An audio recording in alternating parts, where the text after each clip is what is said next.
I literally forgot to record my stream VOD today. Fuck. I'm trying to make a habit to record all my stream VODs. Forgot to record today. Should be okay. It's not like I need the recording of the rest of this VOD today. For the Pug Time and Frost strat, there is not a safe spot in the middle. There is not a safe spot in the middle. For the Pug Diamond Frost strat. I think this group's damage is good. I don't think we have any reason to worry. Dude, I got second again. This is pretty pog. This is pretty poggers. Let's go.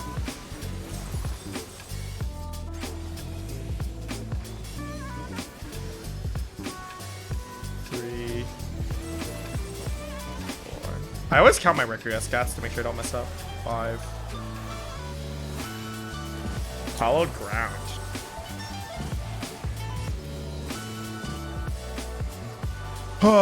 They just hauled in the middle and just get fucking sick damage downs. Dude, I wish damage down stacked. I wish she was damage down stacked. I think it'd be funny. Could you imagine getting like 3 damage downs and doing like 10% damage? I think that'd be hilarious. I really wish they stacked. How do you get hit by that as a machinist, man? What are you doing? What are you doing? You're a machinist. You should not be getting hit by a dodge mechanic. Best for Prog Warrior Gunbreaker. Personal preference. Completely personal preference. Tanks, okay, so the way the tanks work in general is that if you want damage, you go Gunbreaker. Assuming equally skilled players, right? Assuming everybody's equally skilled and good at the game. If you want damage, you do Gunbreaker. If you want party mitigation, you take Warrior. If you want self mitigation or magic mitigation, you take oh,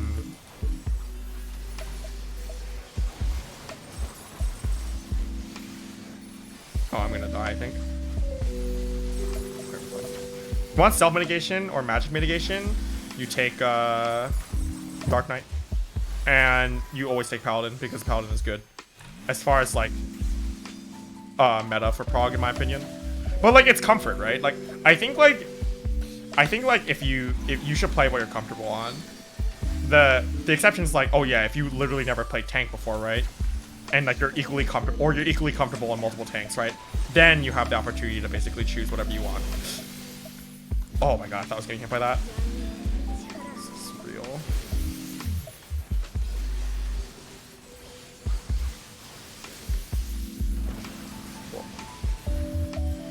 You might tank next tier? Really? Tanking a tier was fun. Honestly, I enjoyed when I tanked a tier for the first time. I really enjoyed it. Oh. No, I got the damage down. Fuck. I thought I would be able to greet that GCD. Yeah, I thought my ping would work to my advantage. You know what I'm saying? I thought my ping would help me out a little bit, but nah. Ow, I'm dying to damage. Please don't let me die.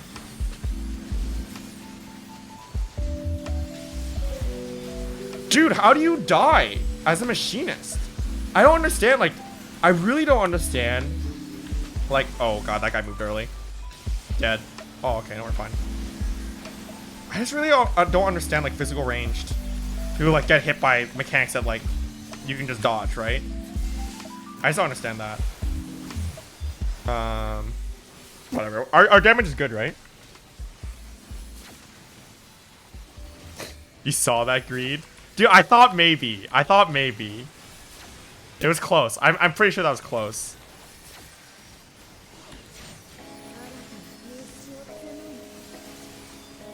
Oh! Yo, dude. BC Telmo, thank you for the 3 months sub. Orism dab. Orism dab, dude. Thank you for the 3 months. I appreciate it a lot. I really do. Oh, I used Sheltron like a fucking idiot. Why did I use Sheltron? No damage here. What's the stack? No, dude. No, dude. Alright, I wonder if this tower's gonna blow up. This tower's gonna blow up. Oh, wait, no, it's not. Okay. Take your raise. Alright. We're actually ahead on damage. This is actually okay. How can you tunnel vision on your, like, fucking drill? Like, what are you gonna look at? Drill? Like, Machinist is the one that you totally shouldn't tunnel vision on because there's no RNG at all, right? I don't know. I just, like, think that messing up on Machinist especially, like, messing up mechanics is, like, crazy to me. It's just not right. It just is not right.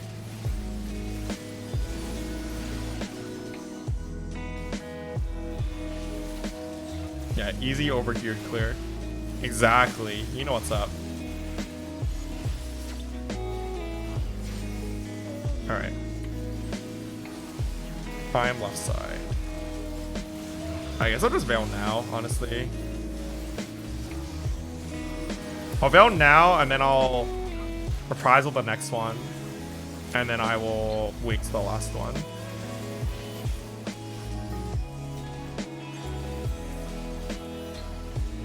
Please Vogue. Please Vogue. Please Vogue. Please Vogue. That was the worst time to Vogue. It's over. This pull's over. Dead. You have to Vogue during the Mornify cast bar. If you Vogue during the Akmorn cast bar, you kill everybody. You cannot Vogue during the Akmorn cast bar. It kills everybody. You can't do that.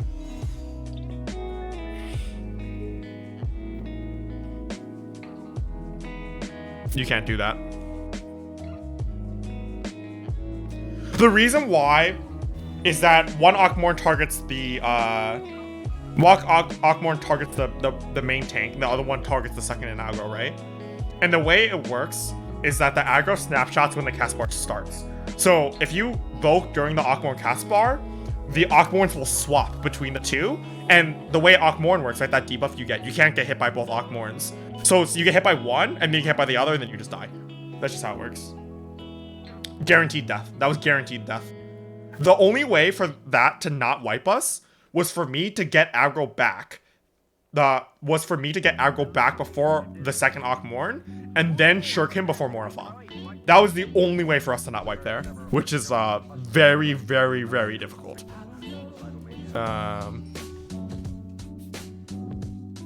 Dude, I told this guy why we wiped, and he just didn't say anything.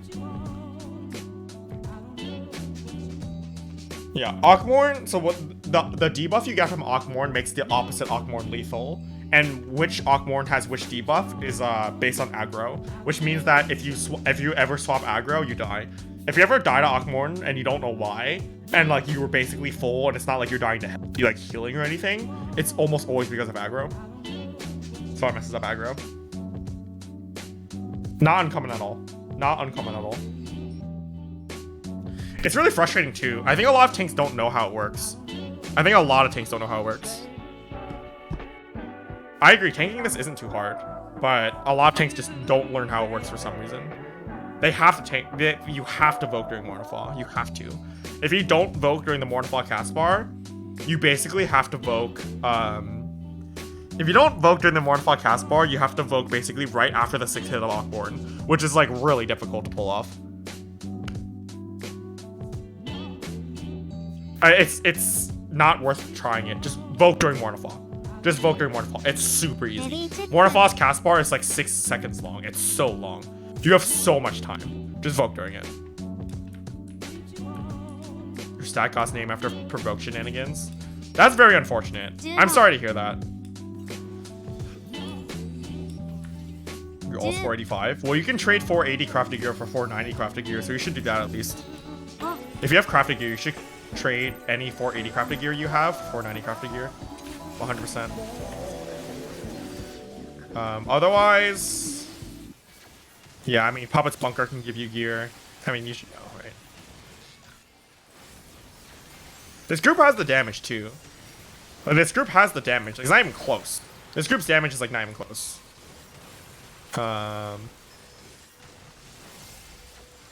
They just need to stop like wiping the mechanics, because like frankly these are just like not things you should be wiping to in a clear party. I think, I don't know, maybe the aggro thing is kind of reasonable to wipe to the like maybe it's actually reasonable to wipe to the aggro issue in a clear party, right? Because that is worth cement too, right? So maybe that's more reasonable. I guess. Bosnia has gear, but it takes forever to get, so it's not really worth it in my opinion. Is your favorite fight to take this tier? I don't know. This fight is like decent to tank, but I think the problem, like the thing about saying this is my favorite fight to tank this tier is like, what's a good example? It's like every other fight to tank this tier is like pretty garbage. E6S? I hate E6S is so boring to tank. What the fuck? You don't do anything in tanking E6S. E6S is so boring to tank. I think the thing about like tanking is so easy now for me, where like you don't do positioning, you don't do aggro or anything else like that. Like aggro and positioning was much more interesting. Like tanking God Kefka was really fun because like the close far tank stuff, the shared tank buster, like tanking God Kefka was fun. Like everything like in Shadowbringers from a tank perspective is just so brain dead and stupid in my opinion. Like for me, it's like asking me like, if someone were to ask me what my favorite fight to tank was in like Shadowbringers, it's almost kind of like, other than, you know, ignoring T, because T is pretty good. I feel like it's like, what's a really good example? It's like asking an artist what their favorite coloring book is. Actually, that's a bad example because artists actually like coloring books. I don't know. What's a good example? I just think that like tanking this tier and like last tier are just so brain dead and like you're basically a glorified melee DPS in all of Shadowbringers, and I really like, I find that very disappointing that you're actually just a melee DPS, right? You don't actually do a lot of tank things as a tank anymore, right? Tank stance, cooldown is really easy. Cooldowning is a lot easier because like there's nothing interesting. No cover, nothing like that. And honestly, there's not a lot of good off-tank mechanics, although I will say Remove's fun. I do like Remove. But like, other than that, like, what else do you have? Like, I don't know.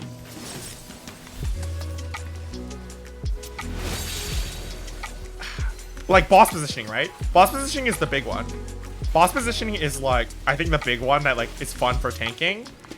Lamau, every tier you have a fight that doesn't like, E1S, you don't move the boss. E2S, you barely move the boss. E3S, the boss can't move. E4S, the boss can't move half the time. E5S, good, it's okay. I guess positioning the ad is fun. E6S has positioning, it's decent. E7S, can't move it. The ads are good though. E8S, the boss mostly jumps around most of the time. There's not a lot of positioning. There's like some positioning in E8S with like, what's it called, mirrors? Fuck,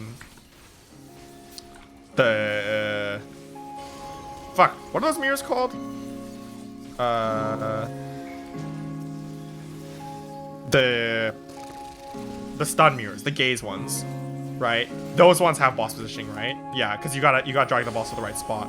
But other than that, like the boss basically moves itself most of the time, which is like pretty disappointing.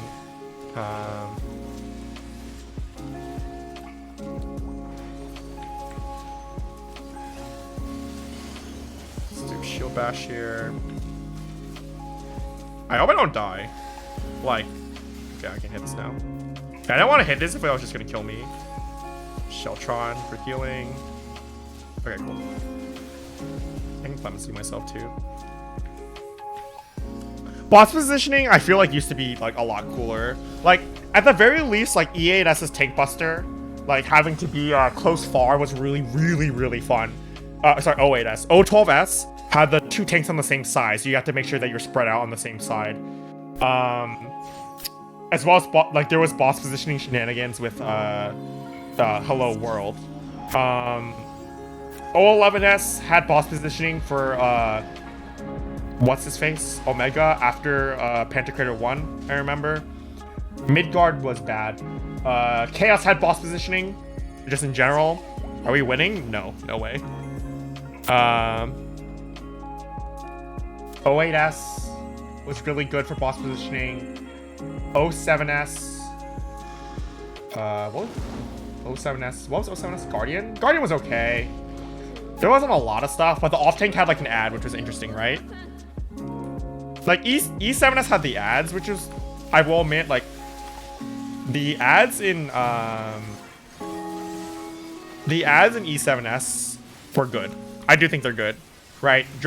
Like having to move them around was like very interesting. Hey Taka, I do like that, but there just isn't a lot of that, right? When E7S, like the boss is stationary for like everything else except that, it's just not a good tank fight. Like think about like what special responsibilities do tanks have in E7S? The ads, other than the ads phase, right? What else do you have to do? You have to use your tank immunity on tank busters. That's it, right? Every other mechanic you do as a tank, someone else is doing a corresponding mechanic, like as a healer, as a DPS, right? Like, sure, the tanks get the, you know, the tethers, or like tanks get their own orb section for orbs for tornado, but it's basically the same thing, right? It's not actually functionally any different.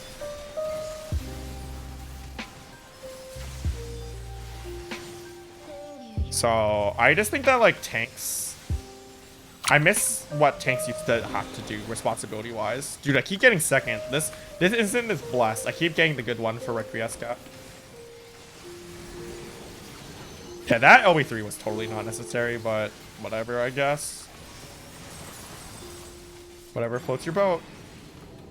Okay, watch me wipe to not having LB3. We don't need it. Like, our damage is just ahead. That's the thing. Like, I would get it if you need it to clear, but our damage is legitimately just ahead, right? So, I don't know. We just don't need it. But we'll see. We'll see how it goes. You have faith? You have faith in us to clear? I believe in us. I think we can clear. I think this is the pull. Twin Stillness. Please don't mess this up. This mechanic is so easy. Oh god. Thank you. Jesus fucking Christ. No one messed it up this time. That mechanic is actually so easy. Should not mess it up. Let's do Veil here.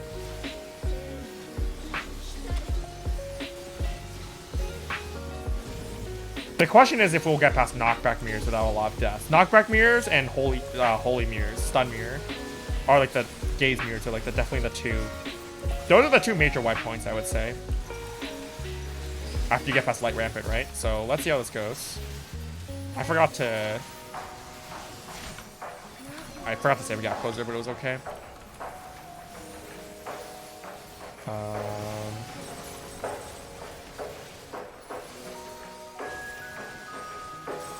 Oh, it's so over, dude. I feel like it's so over. Oh, okay. Wait, we're actually fine. We're actually fine. That's actually okay. Could be worse. Could definitely be worse. See, I hope it's at A. Please be at A. Poggies. There we go. How do, like, that boss positioning is, like, not that hard to do, but people mess it up anyway. I don't know. That always blows my mind a little bit. Oh my god. 3 people just got stunned. That's really bad. That's really, really bad. Oh, they're in. We're in. It's actually fine. Oh, the best RNG, dude. The best fucking RNG. The best fucking RNG. You broke. No! Dude, I broke. Okay. I covered him because I knew he was going to get hit. And then he broke the cover and died. I covered him because I knew he was going to get hit and I would live. And the cover was broken. Dude, I almost fucking saved that shit so hard. Holy crap, dude. How do you break cover? It was distance. I was just like I kind of broke it by being too far away. It was a distance break. God, that's so unfortunate. That's so unfortunate, dude. Holy crap, that's just unlucky. What if I got the damage down and they died? I would cry. I'd cry myself to sleep. I mean, our damage is fine. Even with the double stuff, I would be worried more about the healing now. Because there's a brink on a healer, which is very bad. But I also think that, like, if they get their mana back in order... Royal. If they get their mana back in order, by the time Worms Lament starts, it will be okay. We just need to make sure they have mana by then. So this is super doable. Like, we're still ahead on damage. This is super doable. Hopefully a DPS doesn't die here. Did I just jinx it? Did I just jinx it? I really hope a DPS doesn't die here. Spread.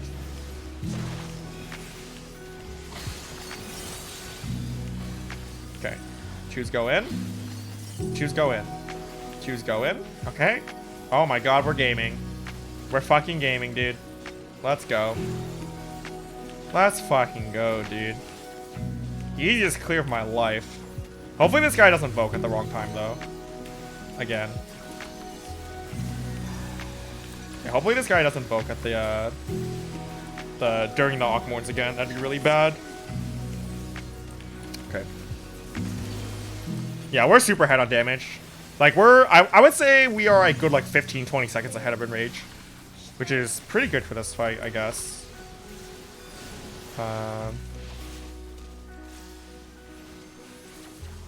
It's over. How do you die to that as a machinist? How do you die to that as a machinist, man? What are you doing? Okay, he might live here. What are you doing, though? I don't understand. Okay. It might be okay. It might be okay. We might have issues with the DPS check. We might not. But could definitely be worse.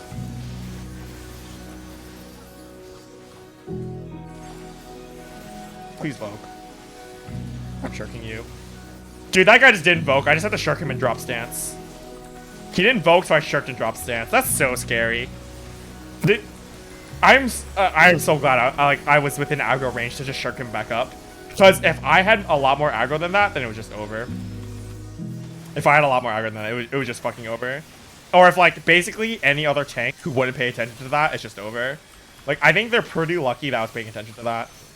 The healers are out of mana. I'm holding this. I'm fucking holding this. The healers are out of mana. I don't trust this. I'm holding this. Okay. I don't know if that was the right choice. I think we're still ahead on DPS. Dude, fucking save gamer. This is a clear. Fucking save gamer. Holy shit. I just holding wings. So our very nice healers who have 0 mana. God, I don't know, man. Oh, thank you. Pog clear. Thank you for the resub, Amali. I really appreciate it. I don't know. I'm like really surprised that I'm really surprised that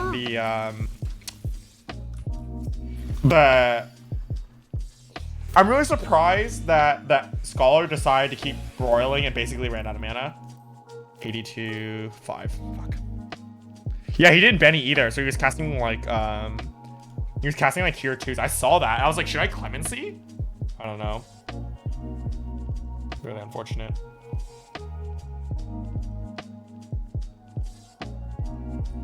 I think. Wait, how many first-time clears was this? Holy crap, that's a lot of people watching that cutscene. That was like at least 4 people watching that cutscene. Oh my god, that's a lot of first-time clears. I wasn't expecting that. Now it's time to do Ayatori to learn optimization runs as the summoner. Check achievements. 1, 2, 3, 4, 5. 5 first-time clears. It was Sarah, the red mage, the white mage, the machinist, the samurai, and the summoner. So it was all the DPS and the white mage. Very interesting. Very interesting that the Dark Knight messed it up without that being their first clear. Yeah, it was Savage Trouble 1. Yeah, I checked. It was Savage Trouble 1. Yeah, it's Savage Trouble 1 for all of them. It would be $50, except that event's not going on anymore. The event's literally not going on anymore. Yeah, so that was just a clear for 5. Dude, I could have, yeah, $50, man. It could have been $50. That's crazy. Clearing for 5 people is hard. I'm very surprised. So, like, that party, I think, like, I think the samurai played super good. Like, I think that Samurai played super good, and I'm very surprised he hadn't cleared by then. Honestly, the only people that were slacking, I think it was mostly the Machinist a little bit. But like the Samurai, the Summoner were playing super good. I thought the White Mage was playing quite good too. For the fight, like they made clearing super smooth for them. So yeah, like clearing for 5, like that's what you want. That's what you want to see from a clear party, right? It could be an alt, but I don't know. Could have been. All right, reaction content time. Yeah. I'm happy to help, dude. Glad I got you the clear. All right, what do we want to watch? What do we want to watch?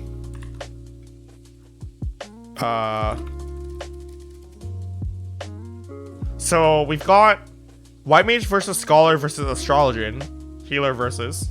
We've got I tried playing Final Fantasy XIV online. We got the biggest tip to improving that nobody talks about. Some other Link's Humility stuff. Why you pull it, you tank it is terrible. And we got work to game. We got job tier list. And we got Healing 101 guide for beginners. Alright. Job tier list. Healing 101 guide.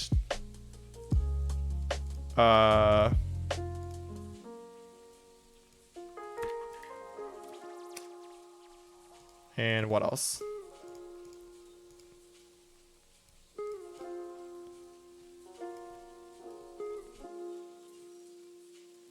Alright, let's do these 4. Let's do these 4. What are we thinking?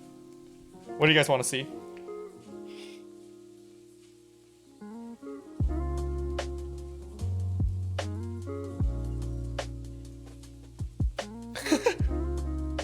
Starting out with some 3s.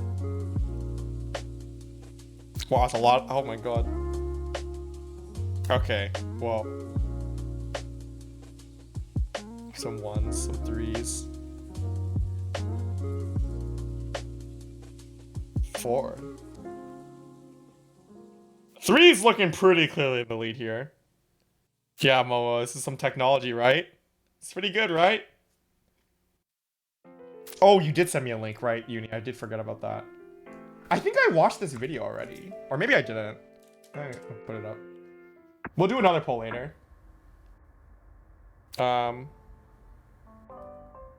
We'll wait for like a few more people to vote to see. And then we'll go. Uni's video is called Healer Abuse More Common Than You Would Imagine. That's what it's called.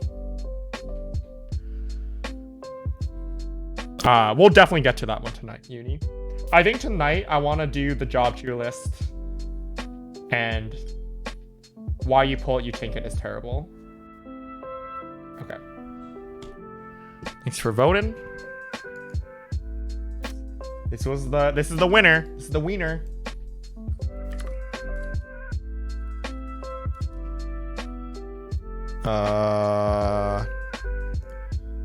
This. Okay. It was like last week or 2 weeks ago. I can look at it again. All right. Why you pull it, you tank it is terrible. By Link's Camelli. I feel like he got you guys all with the clickbait. He got me with the clickbait, and now he got all of you with the clickbait. This is what happens when I put the title in the poll. He like everyone's like, oh, I wonder why. I wonder why this is terrible. I gotta vote 3. Gotta vote 3. But yeah, okay. Why you? Let's see. Let's see. I made a video a few days ago discussing my tips to tanking dungeons optimally, and in that video I slightly went over my opinion on the common mentality Duty Finder tanks have, that mentality being, you pull it, you tank it. After receiving some... Now, I do want to say, how common is that, right? I don't Party Finder, or sorry, I don't Duty Finder tanks, like, ever. I almost never. Can I turn him up? It's not possible. His video's just quiet. I can turn it up. I can try.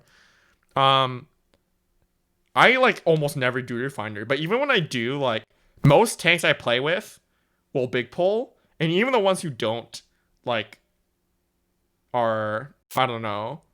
Like, it's usually not, I don't see it super often.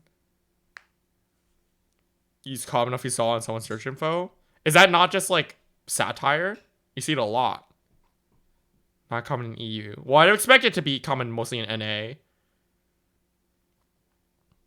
Anyone but the tank pulling wasn't common at all until Shadowbringers? Was it? I definitely pull as a healer if I feel like it.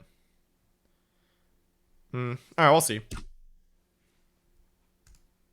Criticism from people that either missed my point or defended it. I wanted to make a full video discussing my issues with this mentality and why I believe it's an awful way to play Final Fantasy XIV. Cover on Bard there. Before we start, it's important that I mention you pull it, you tank it is not the same thing as tankxiety, whereas one is a choice to be stubborn and only play in your predetermined way that you force onto others, the other is an emotional response to having responsibility. I can sympathize with those wanting to go slow because they are new to tanking or uncomfortable with going quickly through dungeons, but I cannot sympathize with those that choose to slow down a dungeon and cause unnecessary tension because of spite. Again, I think tankxiety is a whole other topic that I have a lot of thoughts on. I think it exists in a sense, but I don't know, it's this whole other topic. tankxiety and wanting to go slow because you are not comfortable speeding up is fine, and I think most people would be willing to help or at the very least put up with a slow tank when they are new. However, you pull it, you tank it is an egotistical and stubborn way to play, and I do not support it. I've been tanking in Final Fantasy since the first day I started playing. Warrior was my first ever class, and I went through the struggles of old, such as struggling to manage threat and control a pack of mobs. Remember, in Heaven's Word, you didn't get your tank stance until level 30. Yo, anyone remember spamming Flash to try to struggle to get aggro and like trying to butcher's block everything? Because you didn't have your tank stance yet? Back in like Sastasha? Oh my god. I actually can't believe that wasn't like tank stance. You should have gotten tank stance at level 16. I was very surprised. Didn't Paladin not get Sword Oath until like level 40 or something? It was crazy. And as someone who came from World of Warcraft where threat is a joke, it infuriated me to be unable to hold threat and fail as a tank. However, this is where the key difference between people that believe in you pull it, you tank it, and I began. Instead of complaining at my group, telling them to wait for me to get threat, or getting angry at them for pulling mobs off of me, I instead typed in party chat and asked, how can I do better as a tank? I took it upon myself to look outside for help, to ask others what I can do to improve, and to take advice from those that hopefully knew the answers to my problems. I don't think this is addressing the right thing though. I think the you pull it, you tank it, the justification I've seen for you pull it, you tank it is people saying that they're going slow because their healer cannot keep up. The tank decides that the healer can't keep up. And then the DPS pulls more. That is like where the conflict begins. That's usually where I see it.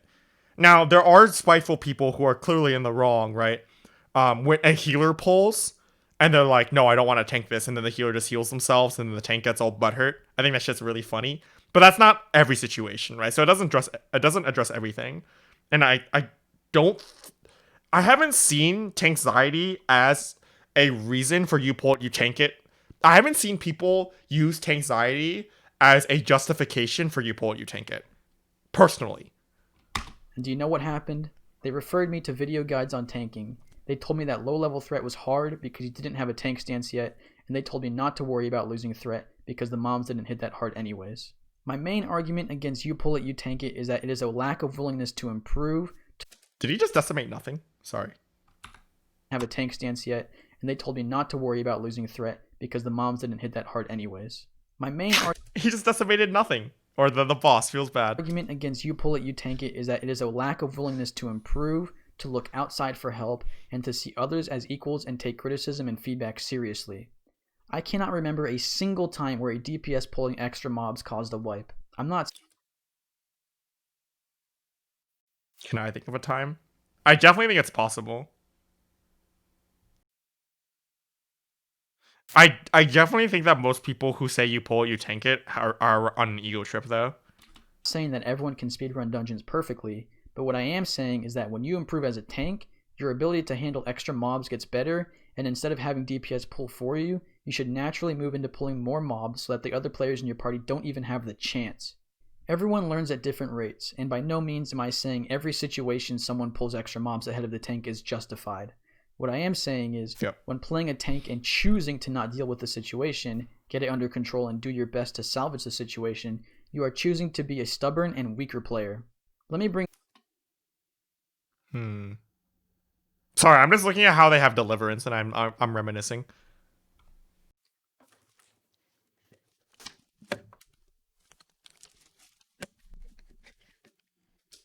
Up 2 examples. In one situation, a DPS player takes it upon themselves to pull more mobs ahead of the tank and brings them back to the group, expecting the tank to take threat and get them off the DPS player. The tank was low on cooldowns, wasn't ready to handle those extra mobs, and ends up dying. Your party wipes, and pulling extra mobs was the wrong play. In the second situation, a DPS player takes it upon themselves to pull more mobs ahead of the tank and brings them back to the group, expecting the tank to take threat and get them off the DPS player. The tank decides to not attack the new mobs, believing in you pull it, you tank it. The DPS player dies from auto attacks, and since the tank didn't take threat, the new mobs go around and kill your party one by one. Your party wipes, and pulling extra mobs was the wrong play. Do you see the differences in these situations? In the first, the tank steps up and does their best, swallowing the ego and attempting to salvage the situation to the best of their ability. In the second, the tank decides to be stubborn, not even attempt. I do think this is like I said before, it's almost always an ego thing. You pull, you tank it, it's 100% an ego thing. But as we've talked about previous days on stream, like, I think Final Fantasy 14 players have huge ego problems. Attempting to salvage the situation, and all chance of successfully defeating the mobs is thrown away because the tank didn't even want to try. In both scenarios you wipe, but in one scenario there was a potential for success, while in the other, that potential was washed away by an egotistical tank. Again, there are situations where DPS and healers pulling for the tank is unjustified. There are scumbag players who will disregard your comfort level and throw you into situations you aren't ready for and then flame you if it goes wrong. But with skill, this is completely erased. Situations can be salvaged and there is always a potential for success if you want there to be.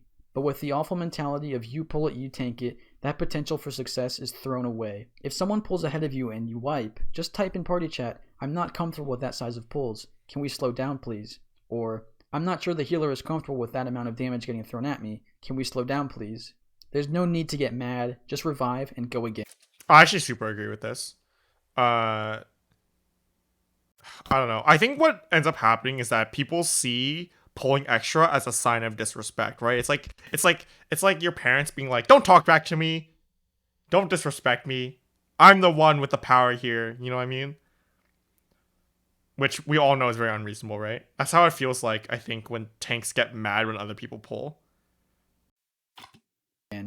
Dungeons are casual content, and being stubborn and throwing a fit because someone ran ahead of you is just sad. I'll repeat what I said in my dungeon tanking video. If someone pulls for you, look at it as a challenge. Look at it as a situation where you can shine and take control, where you can be an amazing tank and dominate the dungeon, regardless of what's thrown at you. The worst possible thing you can do is intentionally fail because of your ideals. Always try to succeed, always strive to be the best, and always do your best. So the thing about that is that, like, some players don't actually want to play and they don't want to improve, right? Like, and I don't think there's anything wrong with players necessarily who don't want to improve. So I feel like those words kind of fall on deaf ears, if that makes sense. Like, those players aren't in it to improve. That's not what they want to be doing. They just want to have fun, and like, then it becomes a problem when their ego gets bruised. It's less fun for them. Then it starts becoming problematic. Throw your ego out the window, stop being stubborn, and take control of the situation. People will thank you for it. Palisade. Well guys, that's about all I've got for now. If you liked this video, leave a like. If you didn't, a dislike. If you want to discuss this further, I will be in the comments. Just try to keep it civil and respectful. It's just a 5-minute video. Subscribe to stay up to date to my content, and the rest of this video will be focused on my future content and my plans with the channel. First of all, I just wanted to say a big thank you to all the support you guys have given me recently. Okay, my videos whatever. Don't need the rest of it. Well, that was really fast. So people need to set aside their egos. All right. Job tier list. What's going on, Workforce? Brian here, and today we're doing our tier list rankings for the jobs currently in Final Fantasy XIV. So with this, I know that there's going to be obviously the chance that people are going to disagree with this list, and I actually encourage that. And so in the description, Oh yes, he encourages me to disagree. This is work to game. The date is May 15th, 2019. Oh, this is the end of Stormblood, right? Oh, never mind. Oh, Description boo. below, I'm including a link to this document itself so that if you want to go ahead and make your own tier list in response, please. Wait. This job tier list should be my favorite job list. You are ranking jobs based on your personal thoughts, not in the actual job performance. Is there other job tier list videos? There's Desperius. Oh, Fox has a tier list. Very interesting. Fabled Ways has a tier list. Very interesting. I watched the Desperius one already.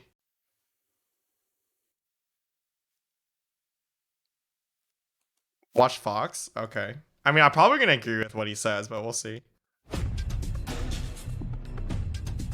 Fabled Ways was this dude who got really mad at Asmongold for saying that the game was like weeb or something. I think. Yo, what's up, happy That's gamers? what- My yeah, name's I Fox. wanna watch someone Welcome who to wasn't another good, video of because mine. In this if, video, we're like- gonna talk tier list. So if you want to play tank, Gunbreaker is a solid. I don't know. I'm watching someone who actually knows what they're talking about. Hey everyone, it's No, Desperius is the guy who makes guides. So Fabled Ways here. If you go back to Fabled Ways, he had a video where he was responding to. Asmongold, and like, this is what you need to know about Fabled Ways. This guy right here.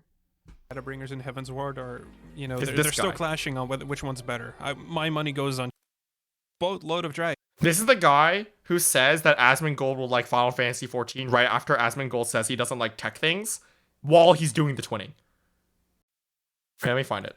Hardcore fantasy, right? You like hardcore fantasy? Yeah. You like Dragons. For the most part, Wizards. you're okay with like science fiction themes. You don't. Nope. Swords, wizards, and dragons. Maybe like Argus was like. See, Asmongold is basically saying that he likes high fantasy and he doesn't like high tech. He doesn't like sci-fi, right? And that's like, you know, that's the aesthetic he likes, right? Oh, what's going? Hello Asmongold, allow me to introduce you to the expansion of Heaven's Ward, where you get magic swords, magic wizards, magic in general. And basically, Fabled Ways is basically saying that Asmongold would like Final Fantasy 14, and it's unfair to judge it because Final Fantasy 14 has a lot of high fantasy. Meanwhile, he is literally doing the twinning, which has this is you fight a time traveling robot in this dungeon. Like, sorry, that's like all you need to know about like this video. I feel I do not like this video. Anyway, I want to see his job tier list. Fabled Ways here with another tier list for 5.3.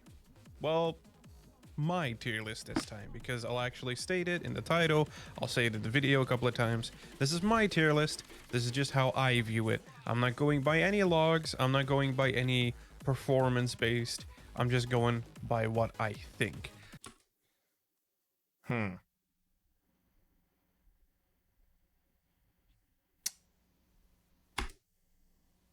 And we're quickly going to start with the big hitters.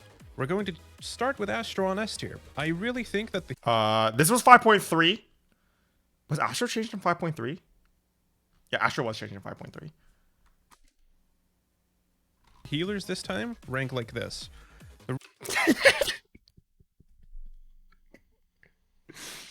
Sorry, I wanna hear why.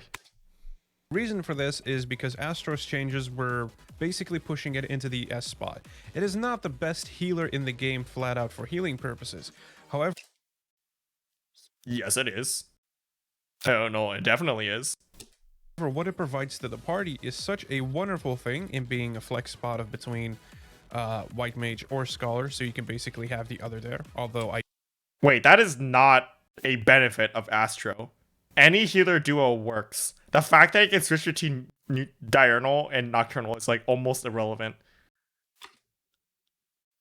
I don't know why it wouldn't go White Mage along with an Astro. Not only that, but it provides buffs to the party at a constant rate. sure, sleeve draw needs to be changed. It is a 3-minute Yeah, cooldown I for agree. one card. Yeah, totally I feel agree. like it should be Fuck 90 sleeve draw. seconds on charges. Yep, I agree. So that way we can align straight away in the opener, and then we can just keep it going. It's just for the opener that is on charges. That's how I feel. White That's why I Mage, agree. nothing was changed. White Mage is still really, really strong. The Afflatus Misery is still really, really strong. But again, Afflatus Misery is essentially just a compensation for having to use lilies, which people still forget. Using lilies is like using 6-side star on Monk. It's This is 5.3. sort of like a big chunky thing just for a moment. He's not wrong. That's a really weird way of phrasing it. Scholar, it's just by like way of elimination that Scholar now falls to the wayside. Wait, what? Process of... It's not like a healer has to be bad. It's not like because the other two healers are good, Scholar has to be bad. What does that mean? I really don't think that Scholar is a horrible job. It's just, it kind of falls flat now in comparison to these two. The only thing Astro had to put it back in B tier back in the day, or at least on release, was the fact that a lot of the abilities felt not only too costly, but they didn't do much. Wait. Saying that Astro abilities were costly and didn't do much? Isn't Astro's whole thing that everything is free?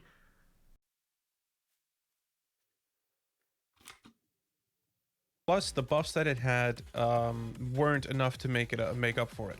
Now it can provide everything really nicely. It no longer really has mana issues, and it Mana issues is a big point. That's a good point. provides buffs. There's really no reason why not to put S tier Astro. I think like the idea of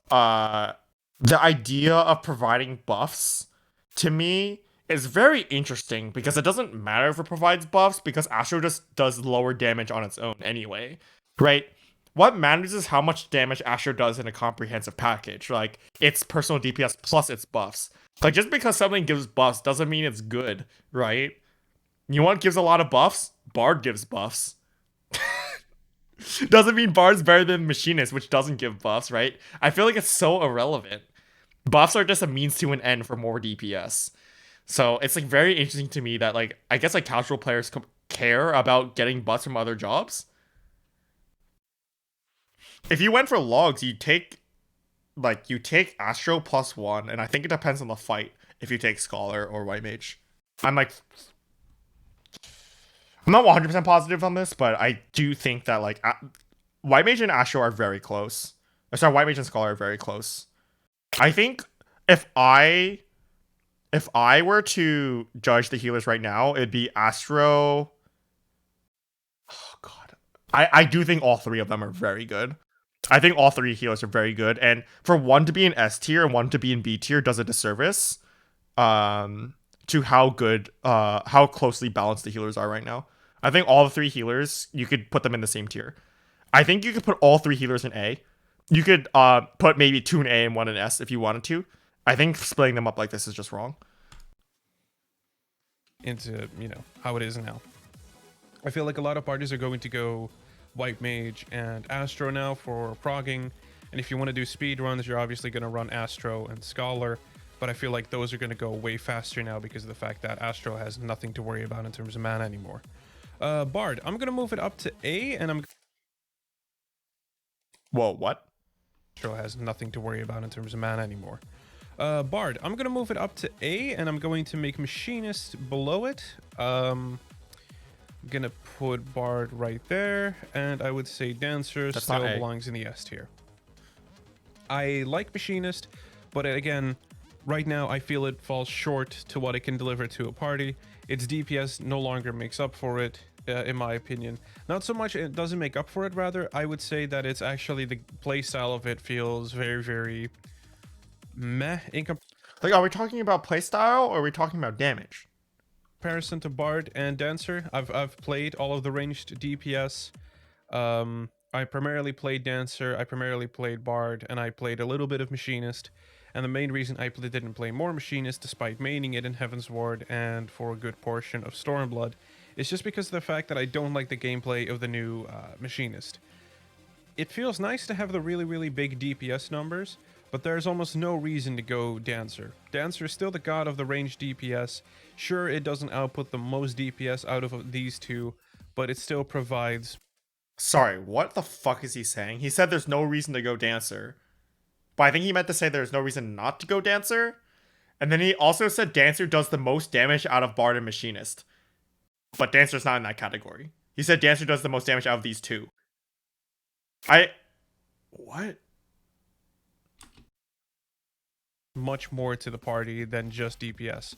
It has the mitigation that, of course, these two also have, but it also provides heals, it also provides a healing increase, and it provides buffs. Again, buffs don't matter. It does provide Curing Waltz. Improv is like nothing. Improv is like nothing. Like, you can't say that Dancer provides healing increase, because the only time you're using Improv is like during a transition where it doesn't fucking matter 99% of the time. I mean, Min is good. Curing Waltz is really good. Curing Waltz is very, very good. Curing Waltz is very, very, very good. It's a very, very good skill. I don't know what he's saying. Anyway, Bard and Machinist should be D tier. Dancer should be C tier. I don't know. Okay. What can you put? What the fuck can you put in C and D tier? What the fuck can you put in C and D tier? Like, that's like, you know what I'm saying? Like, that's worse than Bard and Machinist. What's going in C and D tier? Blue. Oh, Monk. Okay, that's fair. That's fair. You can put Monk there.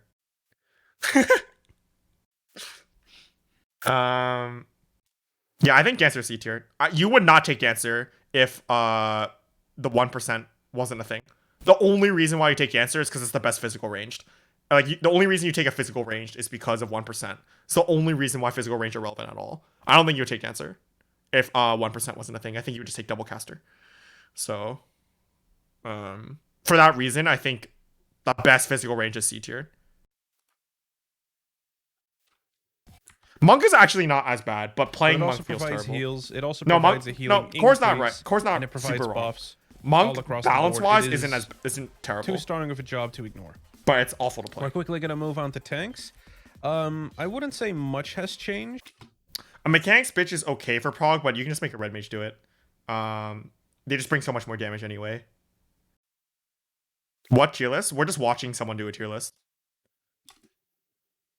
Aside from Warrior being moved up. Oh, what the why can't I do that? Okay. There, and I would say there, and Dark Knight here. Paladin is the worst tank?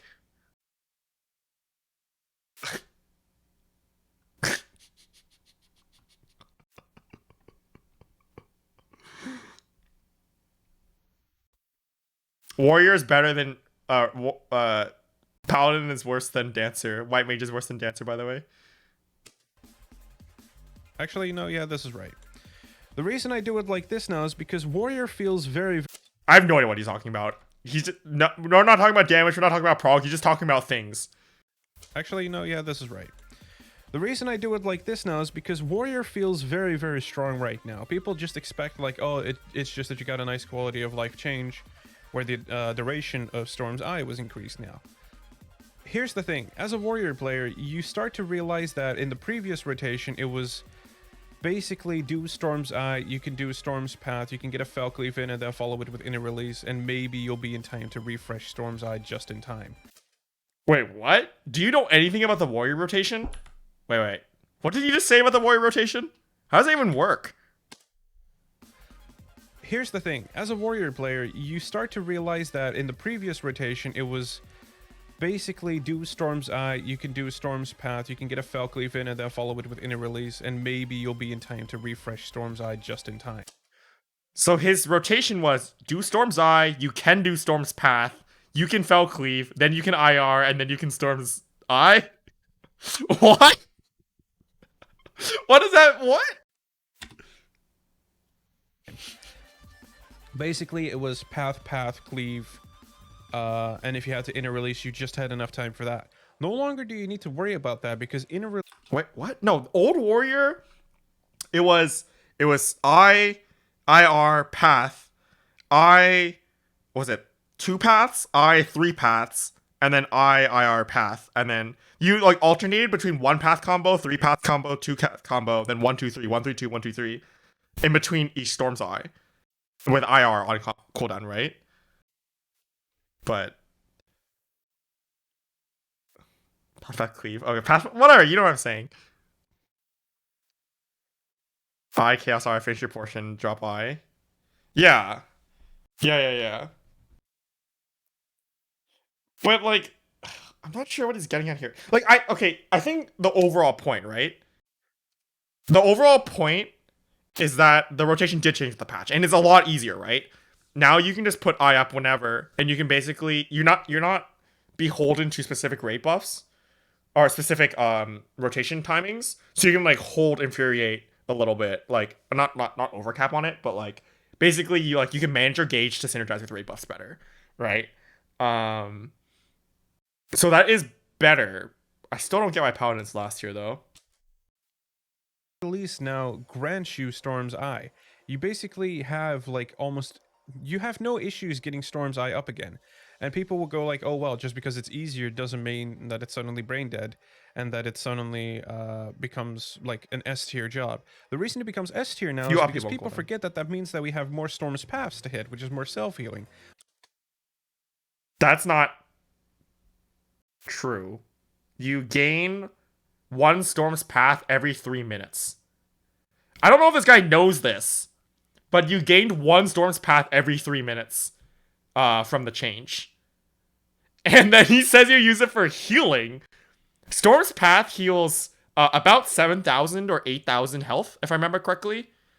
If I remember correctly, Storm's Path heals about 7,000 or 8,000 health. Which means that if you get 1 extra one every 3 minutes, over an encounter, let's say it's a 12-minute encounter, you're gaining 30,000 health over a whole encounter. That's more Fel Cleaves to hit. It's just stronger all across the board.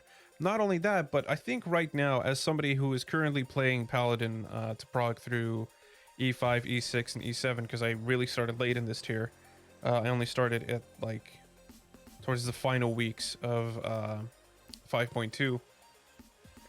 It started to show its biggest cracks, Paladin, in terms of its party-wide mitigation. No! No! No! No! No.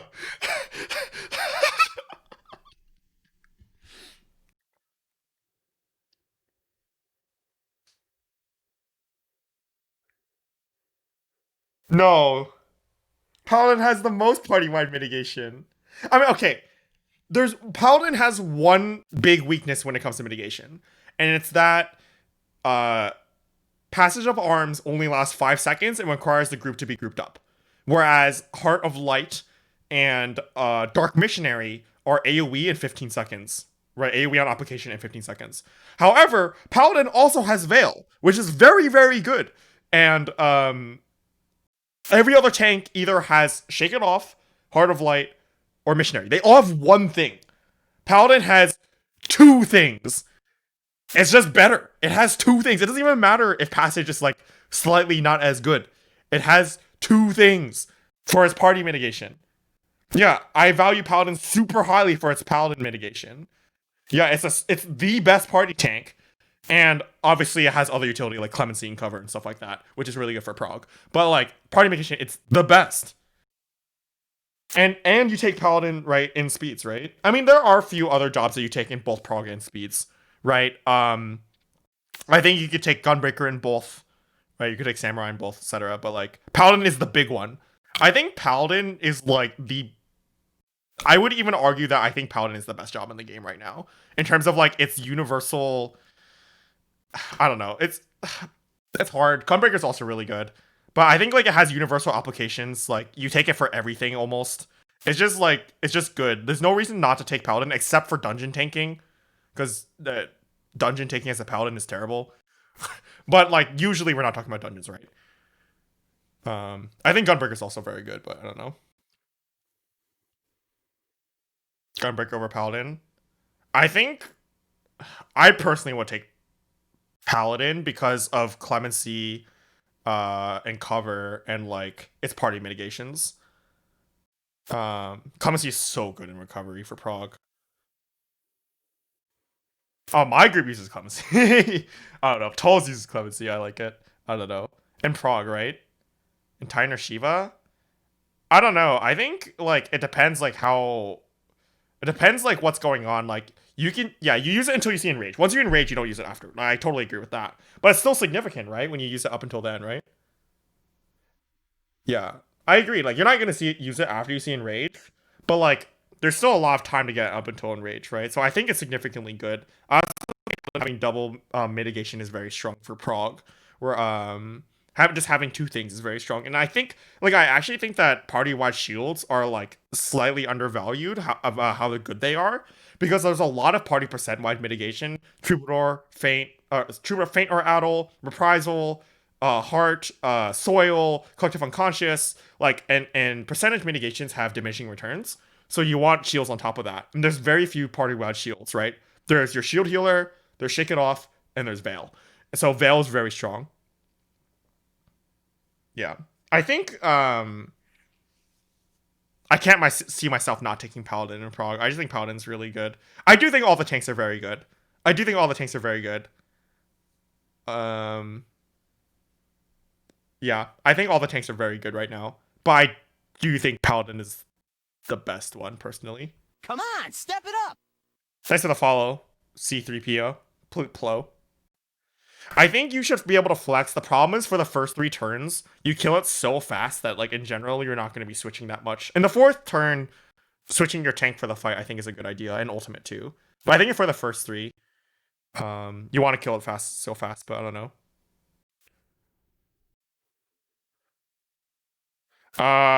I think you're I think you're overemphasizing damage in Prog. We're strictly talking about like not seen in Rage yet. It doesn't matter how much damage you do. It just doesn't matter. Paladin E5, Warrior E6, Dark Knight E7. I think like I kind of feel like it doesn't matter that much. To be honest, I will say I think they're fast enough. It doesn't matter much. I do think Paladin's the best.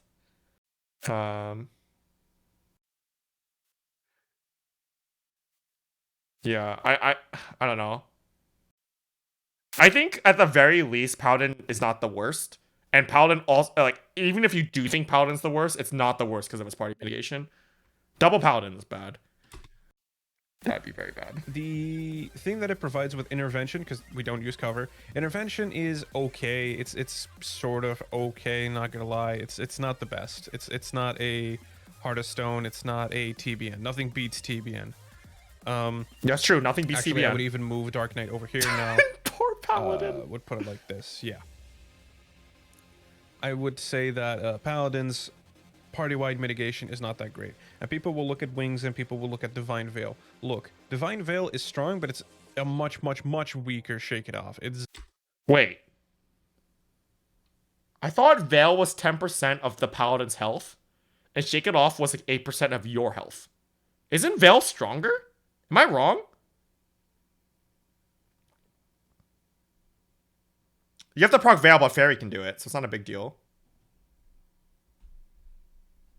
Shake It Off, like, yeah, Shake It Off, like, buffing yourself is good, and buffing the shield is really good.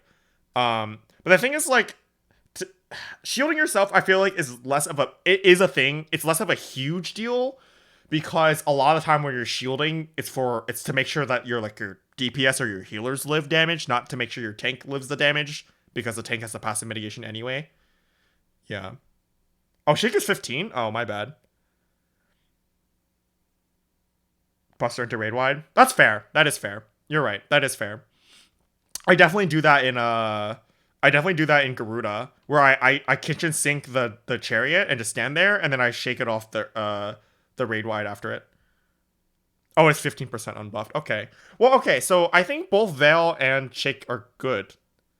Like, I don't think it's like much weaker. I think they're just both good, right? Divine Veil. Look, Divine Veil is strong, but it's a much weaker Shake It Off. It's Like much weaker is not true. nowhere near. It's not even a competition. Not only that, but it doesn't take a heal to proc, so if you're off tanking, suddenly the healers don't need to do something random. If you have a Scholar, you just fairy pocket, right? Or weird. And not only that, Shake It Off is much stronger. I believe it's also up much more, and you can even... Wait, no, that's not true. Aren't they both 90?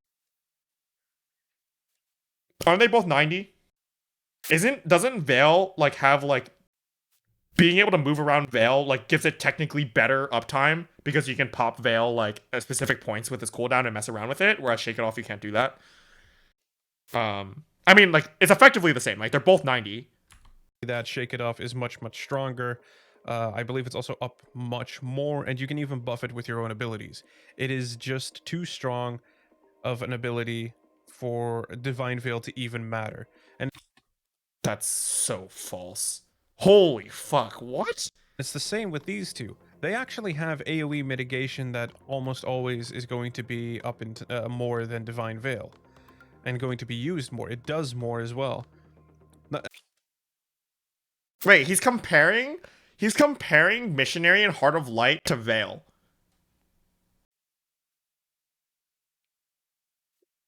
Like, they have different applications. Like, Ren, you're totally right. Like, multiple hits, percent mitigation wins out every single time for multiple hits. But if we were talking about single hits, shields are very strong. And they're just different. You can't compare a shield, like, they're just different and they have different applications. They're just both good. You can't just say one is simply better than the other. I think they're both good. And on top of it, like, he's not even addressing the fact that Paladin has two things. He's not addressing the fact that Paladin has two things. Between your two tanks, you either have 2 party mitigations or you have 3 if you bring a Paladin.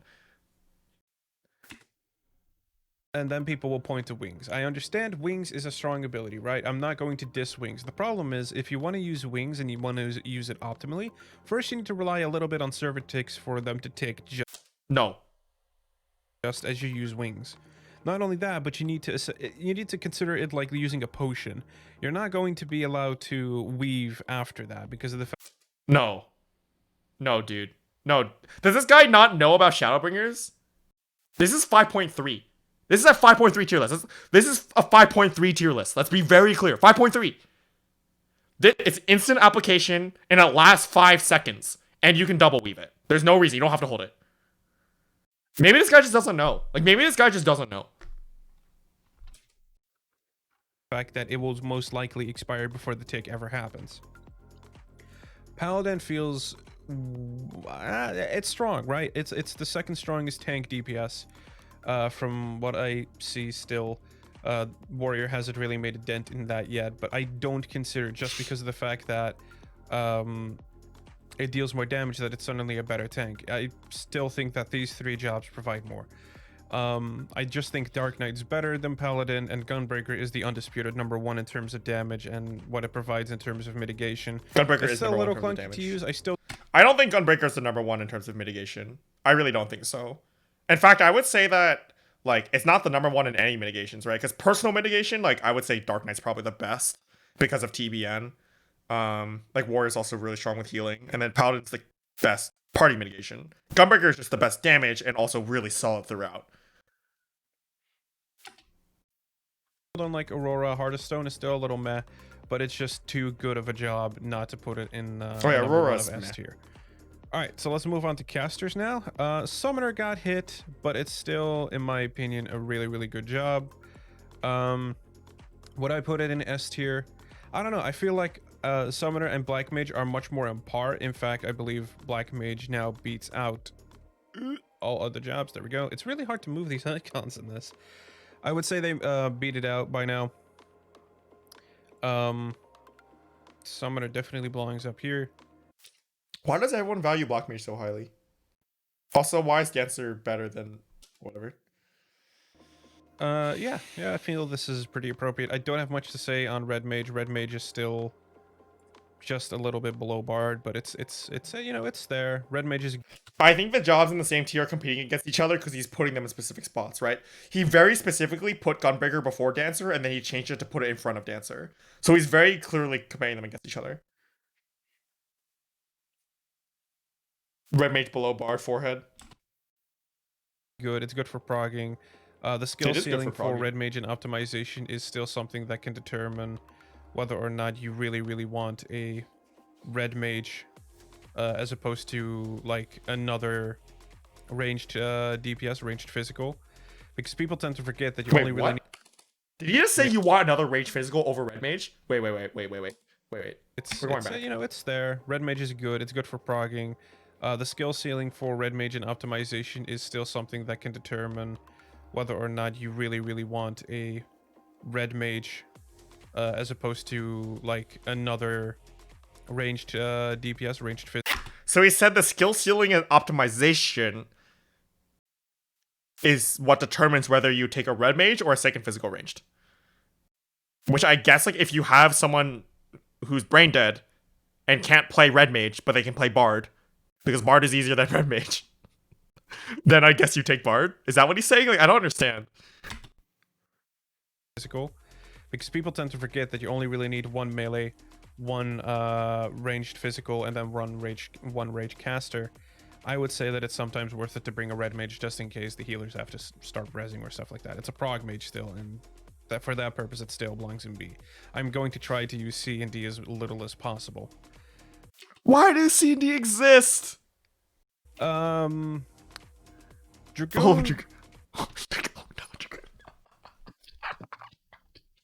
No, dude! No! I think Summoner's better than Black Mage, I agree.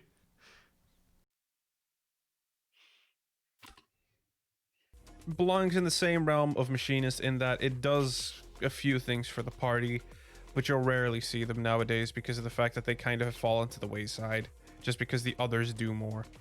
Wait. Here's what he just said. Dragoon does a few things for the party, but you rarely see them because people don't play them. And other things do more. What the fuck does that mean? What does that mean? He just word saladed.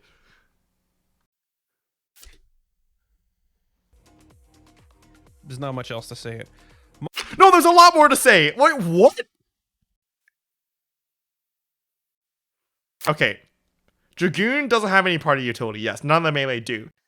But Dragoon's damage is like alright. I mean, Ninja Samurai is better, but it's like not terrible.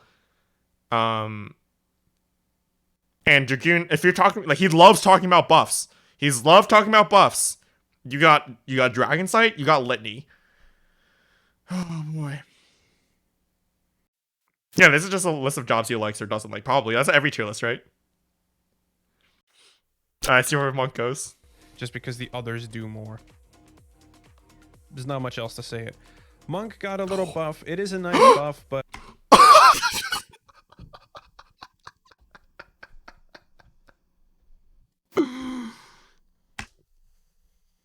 I'm still gonna be a little bit on the fence on the strength of Monk until we see the major changes for 5.4 that they have planned. I still think it is not a good idea for them to make this giant change on a raid patch. Thank you. Okay, there's one thing of sense he said. It is that we should not get such a huge fucking change on a raid patch. Thank God. Oh my God. Because of the fact that they're going to have to either hotfix things or, you know, all that kind of stuff. But I feel like this person just waves away most of his justification by just saying, "Oh yeah, you know the stuff, you know all those things." Like he doesn't actually justify anything. He just says stuff and then he's just like, "Oh yeah, because reasons." Don't know. I don't know if Monk is gonna change for the better or Zeph. worse. It is still hard to tell. I'm Zeph, interested same to here. see We're not what using they're it. going to do in terms of moving the skill speed over to a trait. It is understandable that they want to do this. The main thing is that if you play Fists of Wind over Fists of Fire or whatever, or the vice versa, I mean, for Fist of Fire, if you play Fist of Fire, you are... If you play Fists of Fire, all right, who's playing Fists of Fire? Who's playing Fist of Fire? Or whatever, or the vice versa, I mean, for Fist of Fire. If you play Fist of Fire, you are sacrificing DPS. Let's just get that out there. You do sacrifice DPS. Yep. But if you're progging or you're just going for the clear and you're not really trying to go for high logs, then honestly, it doesn't really matter super much. You can... He almost fixed it. He almost justified it. And then it all fell apart. He almost justified it, and then it all fell apart. What makes people think that you shouldn't be pushing DPS and going for the clear? Why do people think that? Why do people think that playing safe and like is somehow like the right thing to do? Like playing safe just means doing no DPS, or just like doing Fist of Fire for some reason. I don't understand. You can play Fists of Fire if that's what you're more comfortable with. How can you be more comfortable with Fist of Fire? When are you playing Fist of Fire? How could you gain comfort in Fist of Fire? Why are you playing it at ever? You should never be in Fist of Fire. Is Monk playing in Fist of Earth like having Tiny out? No, fuck no, Momo.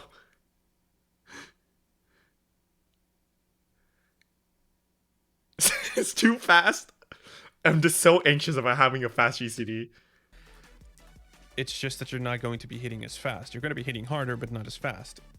I don't know if that's a worthy trade-off. It's not.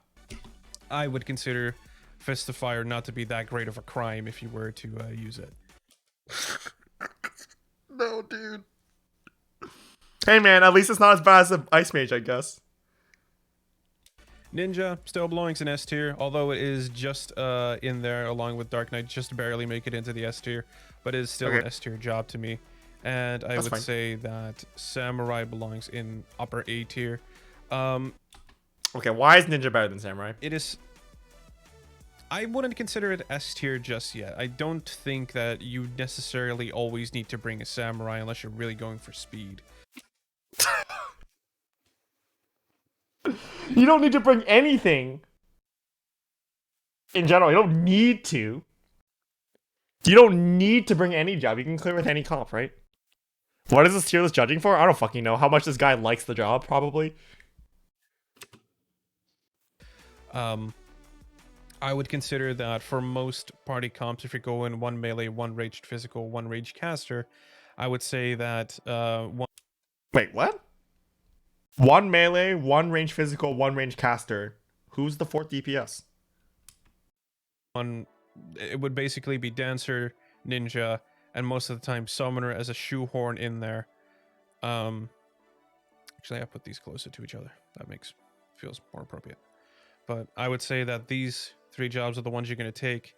And if you really are looking for more damage as opposed to utility, like I said, in this party of Dancer, Summoner, Ninja, if I'm having trouble progging, then I'm going to take a red mage with me. I'm not going to take another ranged physical with me, that's for sure, right? I'm not going to take a bard, I'm not going to take a machinist with me. It's either a caster, because casters are just too strong, or I'm going to take a melee. Unfortunately, this tier is not too friendly. Like the Eden 5, 6, 7, 8. Okay. Why does everyone say this tier is not melee friendly? I don't get it. This tier is not melee friendly if your tanks decide to do dumb shit.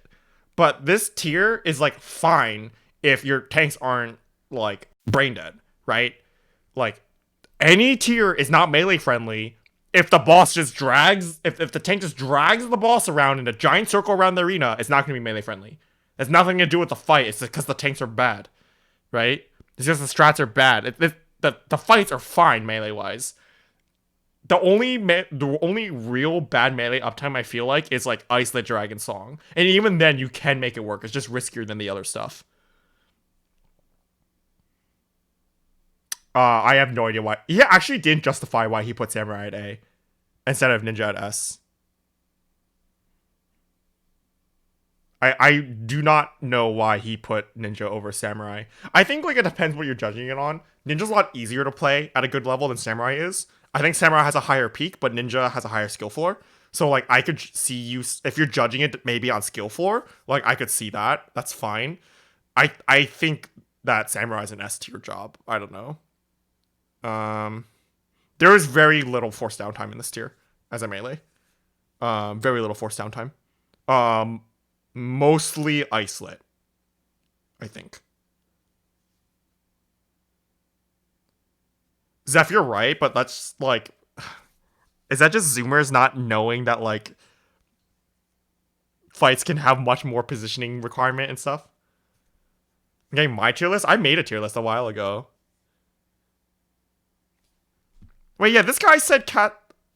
I don't know. I feel like this guy parroted that caster's very good. Like, why did he put Black Mage here? Like, he didn't say a reason. He just put it here. They're not too friendly towards melees, I'll admit. So it's sometimes more worth it to just get a Black Mage, and because of that, I would actually say Black Mage belongs a little bit higher. This is my objective opinion, of course. Or subjective? I think it's subjective, whatever. You get what I mean. This is just my opinion. By looking at the tier, by looking at what I think, people are going to disagree that Warrior is not as high as it is, as I put it here, but as somebody who has played Warrior for as long as I have, this is what I think is the most appropriate right now for it. It really, really, really, really feels like a much better job now, purely because of the fact, like, oh, people Dude, this will guy just complain, keeps right? talking about People are Warrior. going to complain that it is much, much easier, or it's just a brain-dead job now. I understand your frustrations. Don't think that I don't, right? The problem is that people tend to overlook the fact that now we get to get more Storm's It's just a 5.3 tier list. It's just a 5.3 tier list. That's all it says. We get to get more Falcleaves in. Okay, this is just false though. Like, this is just literally false. You do not get many more Falcleaves than you used to. The only reason you get more Storm's Paths is because IR gives you 15 seconds on Storm's Eye, which means that every 2 IRs you do, you can replace a Storm's Eye with a Storm's Path, which means that every 3 minutes, which is 2 IRs, you gain 1 path and lose 1 eye, which means you gain 10 gauge every 3 minutes. It's 15 minutes. 15 minutes to gain 1 Falcleave. What? The course of a whole fight, essentially, we're going to be allowed to get plus minus, I'd say like 7 or 8 Falcleaves in. If we're... Where did that math come from? Where did that... Why do you think you get 7 more Falcleaves across the course of a fight? Why? What? Being generous, right? And we're going to be using Storm's Eye much less. Basically, we didn't get potency increases, but our potency across a whole fight has increased by a fuck ton. No, it hasn't. Come on, step it up. I mean, it's increased like a bit for sure. Get Gnome, thanks for the follow. It has increased a bit because of the raid buff alignment, but not because of Falcleaves. It has 6,000 views. Mick Large step it Cute, up. Ocean, thanks for the follows. Yeah, you... Warrior does more damage because you can move things around into buffs better. Like, that's it. That's the only reason. Step it up. I don't know. Purely because of the Black Mage was the best it's ever been in Shadowbringers, I think.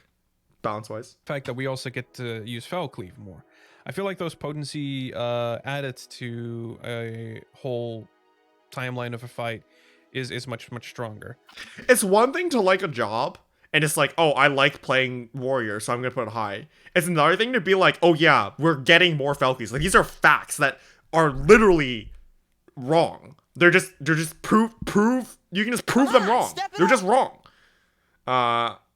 Similane, thanks for the follow, right? You can just prove them wrong. Like, I don't understand why he just comes out here just with like incorrect information just for reasons. I don't feel like any job belongs in C right now. I don't feel like any job belongs in D aside from Blue Mage. I feel like every job is very balanced right now. I do think Scholar needs a little bit of a touch up to some of to at least Seraph, to make Seraph feel like more of a useful thing as opposed to just something to use to mitigate. Whoa. He just said they need to make Seraph useful instead of something that's useful. You did hear that, right? Instead of just something to mitigate, mitigation is very strong. Mitigation is very, very strong. Seraph is extremely strong. Obviously, like, you don't want to use it for speed kills and stuff like that, but like for prog and clear, it is super good. Prog clear recovery situations. Seraph is incredible. Having basically another free sucker is just it's just amazing. Plus free Adlos on the tank all the time. Seraph like is frustrating. Oh, sorry, Scholar's frustrating like to play, but it's not bad. It's just really annoying to play. It's like the pet AI is just terrible. The Seraph is super annoying to use, but it's good. Like it's just like it's strong. It's just not fun to use. Because that's what I don't play Scholar specifically, but from what I've seen Clearly. every single time that we have a Scholar is that they primarily use Seraph to mitigate and like recover a little bit after that. That's a good thing. That is a good thing.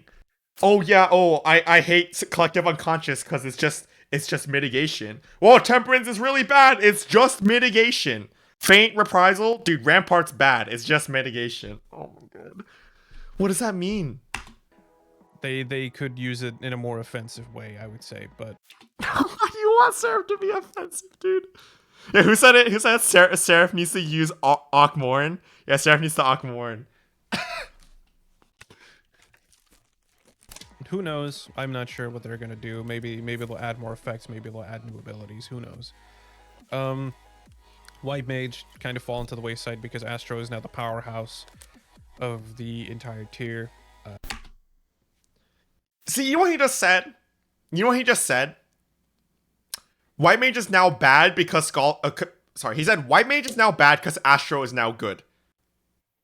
Where's your reasoning, dude? I expect to see a lot of, unless they are going to hotfix some of the things and make Astro less powerful, then I think that Astro is going to be the #1 pick for every single party for 5.4 his raid tier. I doubt that. I highly doubt that. I highly doubt that. Astro, it's good, but I think all 3 healers are very good right now.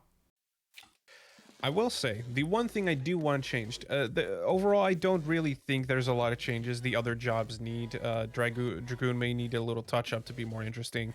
Monk is going to have a big change. Summoner's fine, Samurai's fine, and Black Mage is fine. I think these 3 DPS jobs are going to be the way that they are. It's just that these 3 are ranked higher because in their category, I feel like they provide the most. Not in terms of DPS, but overall, everything. You know what this reminds me of?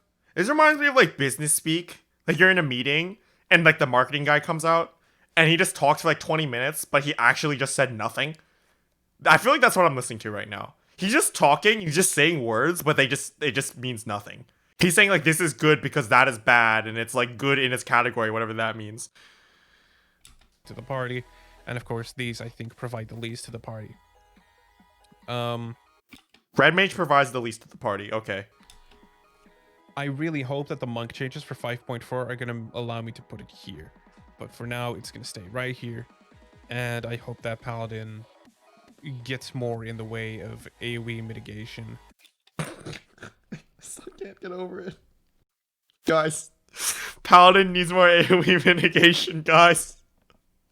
I can't get over it, man. I just can't. I just can't. I just can't.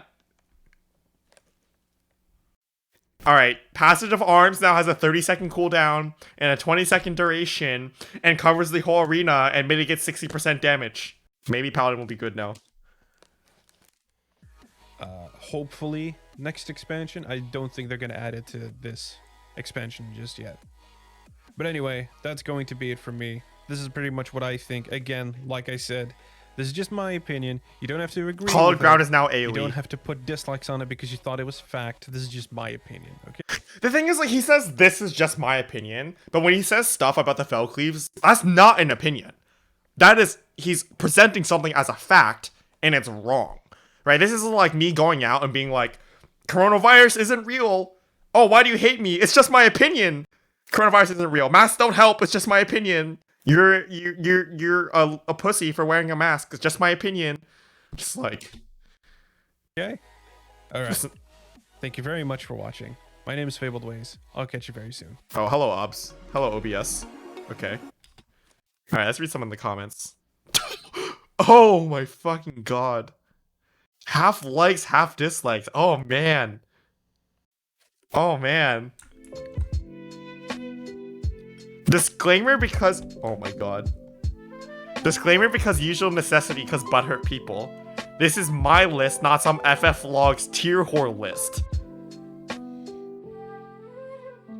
If you want to find out what your flavor of the month job is for your Mahai parse, do that somewhere else. Oh man.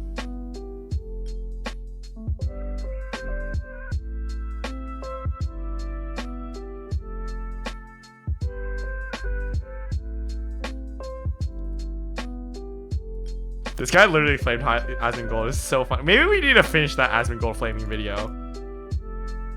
I don't really want to watch Fox's video. I'll just skip to the end to see what he puts. Gunbreaker. Black Mage Dancer, Samurai. I think this is generally reasonable. I would put Red Mage higher and Monk lower. I'd probably move down Black Mage as well. Move down Dancer a bit. Yeah, I think I put Samurai at the top. Yeah, I think this is generally reasonable. I think it depends like how much you care about Prog and how much you care about speed kill. This is 5.3. Alright, people don't list blue because it's not a real job. I think Monk has to, I don't see any reason why Monk would be higher than Ninja personally. The only thing that Monk gives over Ninja is Mantra, which is, to be fair, Mantra's a good skill, but I don't think it's enough. Swap Red Mage and Monk, I agree. Swap Dancer and Ninja. Yeah, I think it's fine. I think you would put Black Mage down a tier as well. I would drop Black Mage a tier as well. I mean, like, this is mostly fine though, right? Like, I don't necessarily agree that Warrior is a step down from the other three, but like, it's close enough, right? So, I don't know. I feel like this tier list is like close enough. So, yeah, I'm not gonna watch the whole thing. What else do you want to watch? What else do we want to watch? Oh, there was this video that Uni sent me.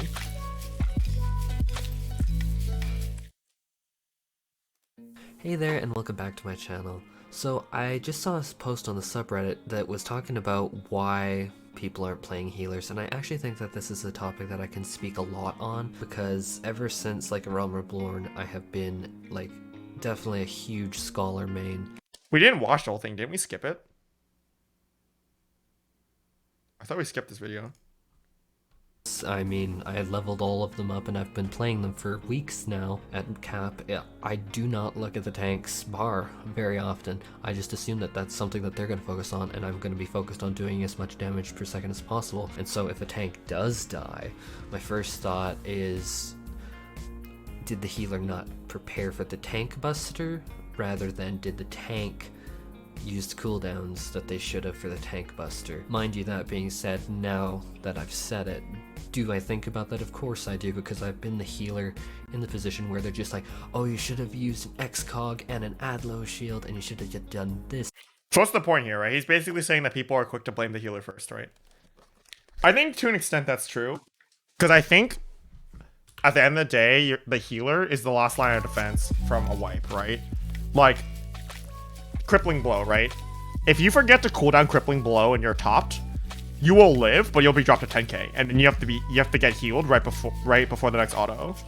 So like, I think people are quick to blame the healer for letting you die because the healer could have healed you and prevented you from dying when you should have been doing the mechanic properly. Right? You get hit by an extra AoE, and then you have a Vuln, and then you die to the next mechanic. The healer could heal you to save it, but you shouldn't have gotten hit by the mechanic in the first place. I think people are quick to blame the healer. But I don't know. I don't really have much more to say about that. This video, I did watch this. It was very boring. Sorry. What is this? I got rid of this. God, do I want to watch the FF... Alright, we can rewatch this video. The FF14 community has a big problem. We can rewatch this one. We haven't...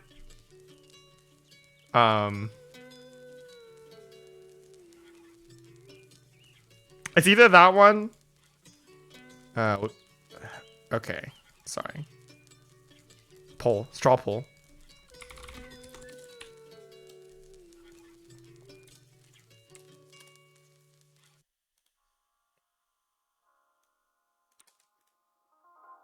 Camelli.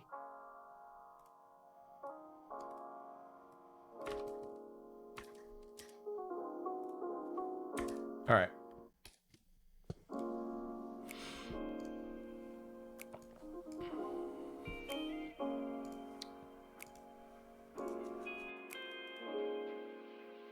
Oh, the poll isn't showing up. What the heck?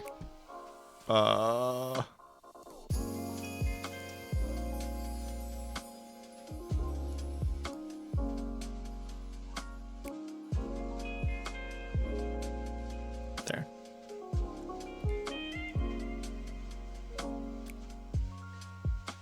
And one's just voting 3. I don't know. Okay, well.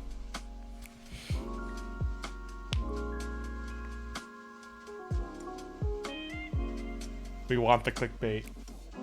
2 is also clickbait, though. 2 is also clickbait. It's actually evening out a little bit.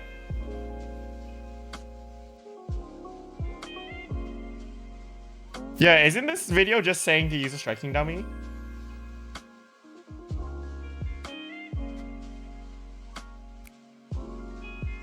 All right, well, we'll go through it.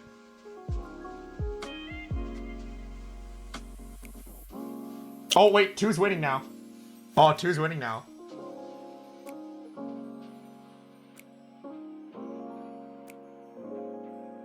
Practice the time rotation instead. It is good advice. No, I agree with that. 2's pulling ahead. Yeah, I don't think this would be fun to watch on stream. I agree.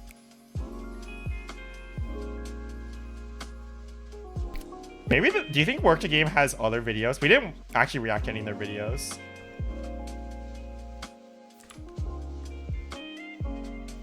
Actually, I'm curious about their other Final Fantasy 14 videos.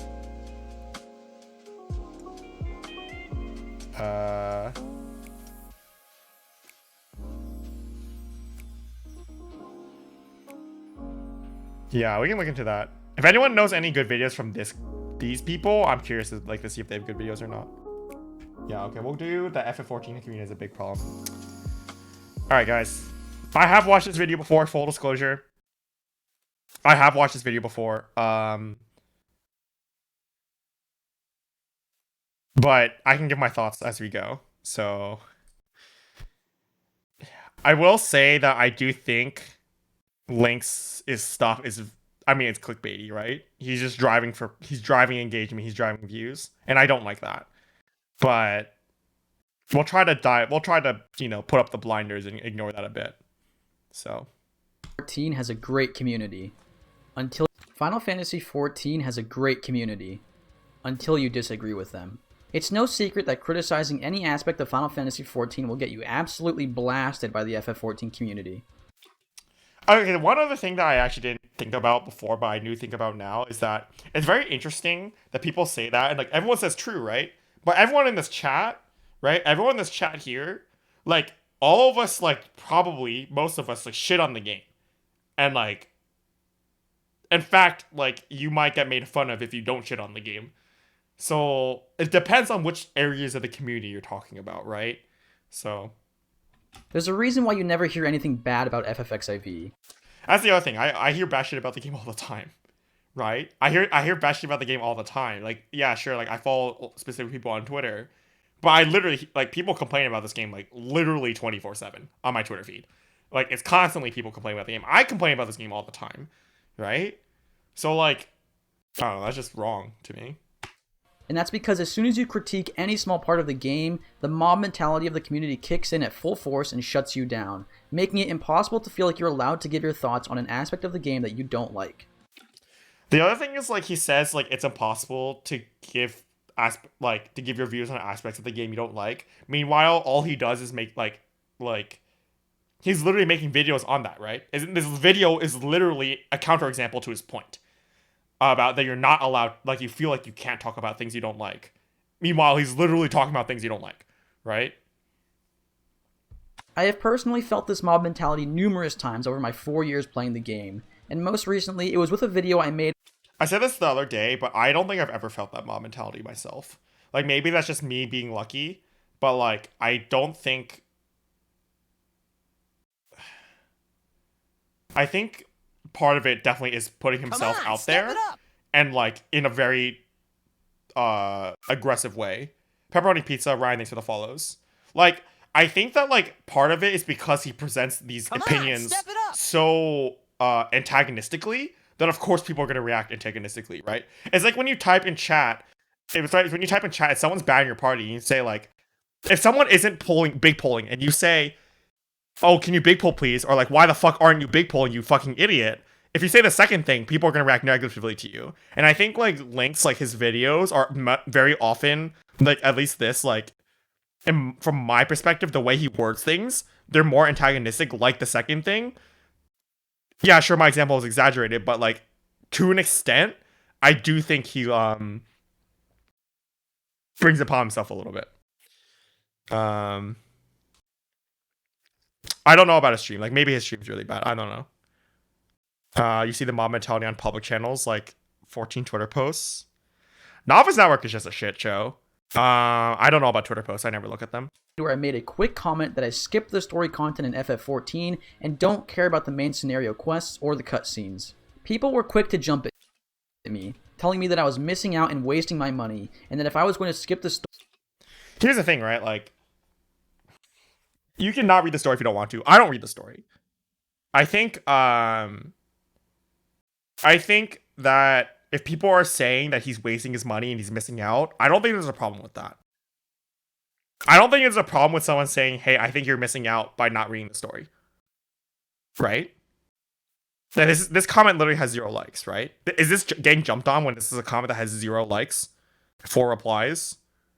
Like, not watching because he skips the story content, like, I feel like this isn't even, like, written aggressively or anything. But this is why, like, when he says, like, he's getting a lot of hate and he uses these examples, it just, like, totally confuses me. Like, go back to the other People example were here, quick right? to... Like, he says, "I don't want to listen to your opinions anymore." That's not, like, aggressive, I don't think, right? Like, I don't care to listen to opinions coming from a person who has completely different standpoints because I can't relate. Like, I don't think there's anything wrong with that. I don't know. Jump at me, telling me that Again, 3 replies, 1 comment. I was missing out and wasting my money, and that if I was going to skip the story, then I'm just a stereotypical WoW player, and I should go play that game instead. I will say, this comment is bad, right? You sicken me. This is kind of stupid. I mean, it's a YouTube comment. You kind of gotta take it as it goes. Like, this is not really... I really think in the grand scheme of things, this isn't that bad. Right? It's a fucking YouTube comment. The person literally has an anime profile picture and named themselves after Lightning from Final Fantasy 13, okay? So, I don't know. It's the second YouTube channel. Alright, we can watch this one after.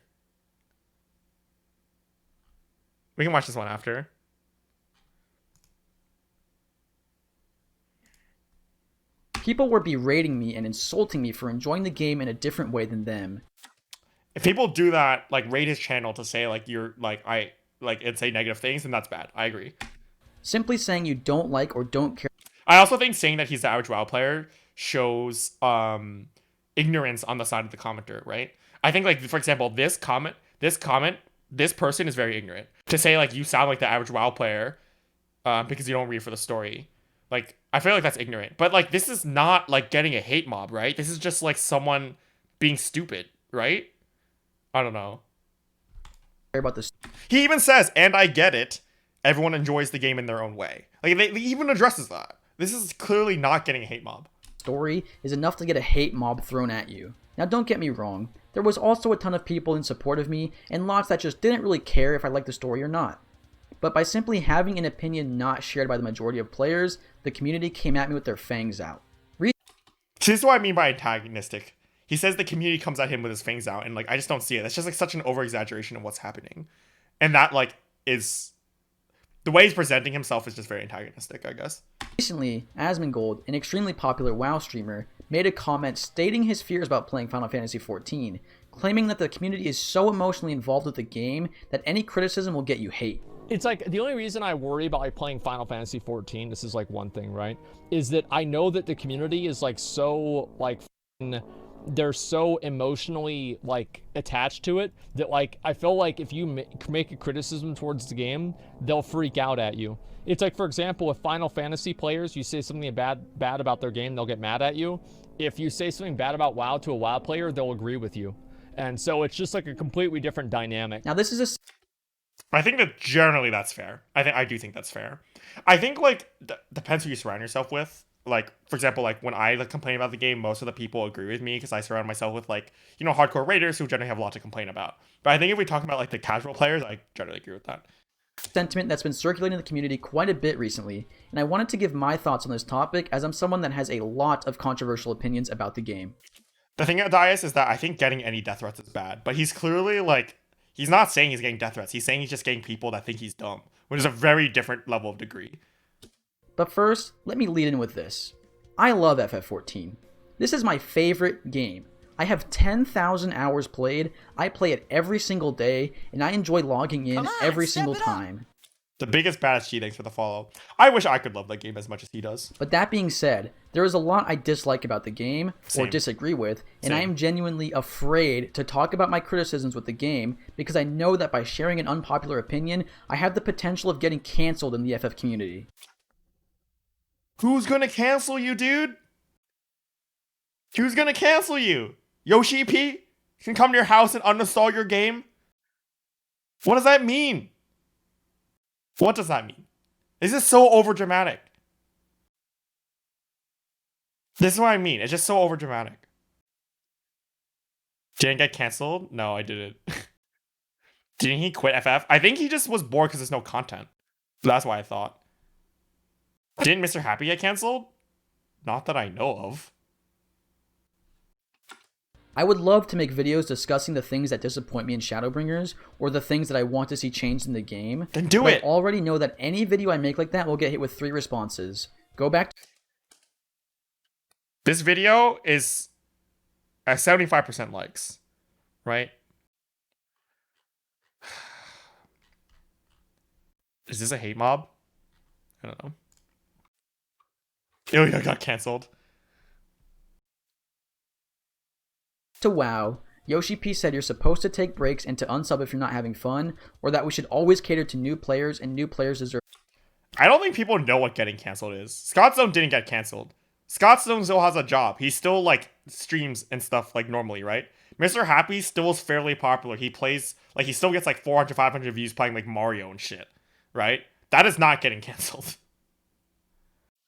I would say 2,000 dislikes is a lot, but I don't think it's getting a hate mob. All the or like I don't think it's like, is that like, oh no, like 25% of these people disagreed with me? Clearly 75% of people did agree with you because they liked the video. 25% don't agree. Is that enough to like to silence you so you just don't say your opinions? Breaks and to unsub if you're not having fun, or that we should always cater to new players. Yeah, people disagreeing with you doesn't mean you're getting canceled, 100%. And new players deserve all the attention and special treatment. Let's address these 3 common responses and why I disagree with them. Now, addressing the 3 common responses I think is a good idea. Firstly, the FF14 community's extreme hatred for World of Warcraft and all of its players. Yes. Like, this is where I, again, spoilers because I've seen this before, this is where I start agreeing with him. Like, once he starts getting into the details about specific responses and why they're bad, I totally agree with his opinions. But, like, when he just, like, has this overdramatic stance on, like, overall things, I just, like, can't see myself sympathizing with him. Can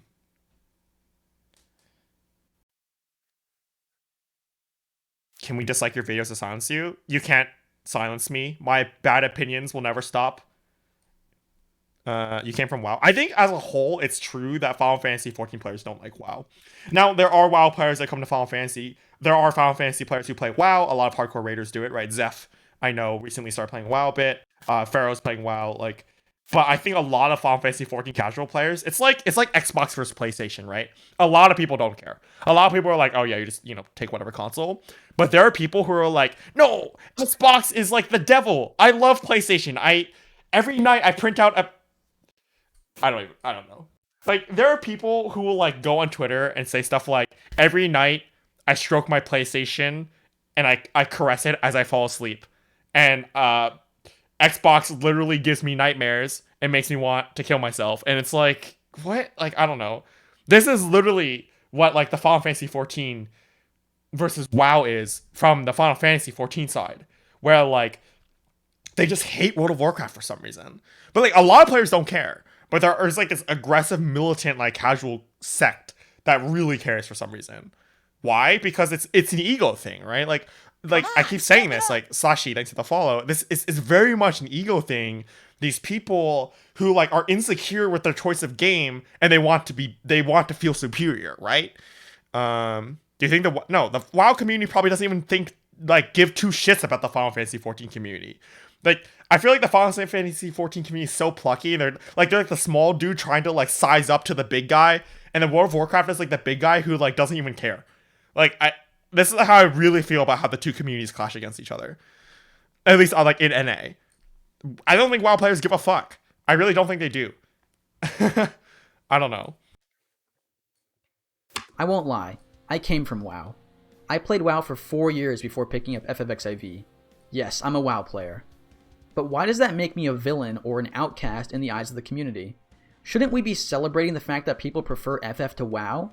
The problem is, in order to be a valued member of the FF community, you have to enjoy the game the way they say you should enjoy it. Don't care about the story? Go back to WoW. Don't like the dungeons? Go back to WoW. You think the content comes out too slow? Go back to WoW. You know, I've actually never had anyone ever tell me to go back to World of Warcraft. Even though I literally will complain on stream for 6 hours straight. So I do not know like what position he's putting himself in to get these comments, except for like I guess YouTube, because YouTube is shit. Well, like I've never had anyone tell me this before. I've never had Twitch chat tell me this before. Right? Oh, well, now I know 10 of you fucking comedians in Twitch chat are gonna be like, oh, go back to WoW, but like, you know, no one's actually said it. WoW content comes out at a more irregular rate. I wouldn't say it's slower as far as I know. It's just more irregular. Go back to MapleStory? Oh my god. Go back to Wonder King? I wish. I wish I could go back to Wonder King. It's my favorite game of all time. I have never and will never understand this hatred for World of Warcraft. Does WoW bring in toxic players? Yes, of course. But so does literally any other game. In fact, some of the nicest players I've ever met came from WoW, and we bond over the fact that the game is bad now and how much better FFXIV is. I love raiding. I love dungeons. I love the skill-based action of MMOs. I play MMOs for the character progression, the challenge of group content, and to optimize my gameplay and become extremely good at the game. These are not exclusive to World of Warcraft, and with Ultimate Raids, I have found a home for the insanely difficult content that I want to play. I don't care about the story. Yeah, I definitely agree. Like, when he says I love dungeons, like, I'm pretty sure he's exaggerating a little bit, so he doesn't make himself out to be too big of a villain, but, like, it's whatever. I don't think it really matters. I don't care about the leveling process. I find both of these things extremely boring. The one important aspect here is that I won't hate you for liking the story, and I'm asking you to not hate me for disliking it. We are allowed to enjoy things differently, and if you like the story, I'm really glad you have another layer to the game to enjoy. It's just not for me. Secondly, the infamous, you're supposed to... So here's the thing, right? Like, he totally made good points there. Like, yeah, you should let people enjoy it the way they enjoy it, and it's really dumb. It's really, really dumb when people are like, oh, yeah, like, I hate WoW for some reason. Like, it's just, like... I don't know. The tribal mentality there is just really stupid. Like, I totally agree with his points there. Unsub argument. Quite simply, this is a straw man argument that does not fix anything. If I have a problem with the devs releasing one dungeon per patch, as opposed to the 2 every other patch in Stormblood, unsubscribing from the game doesn't improve that. I feel like that's not the definition of straw man.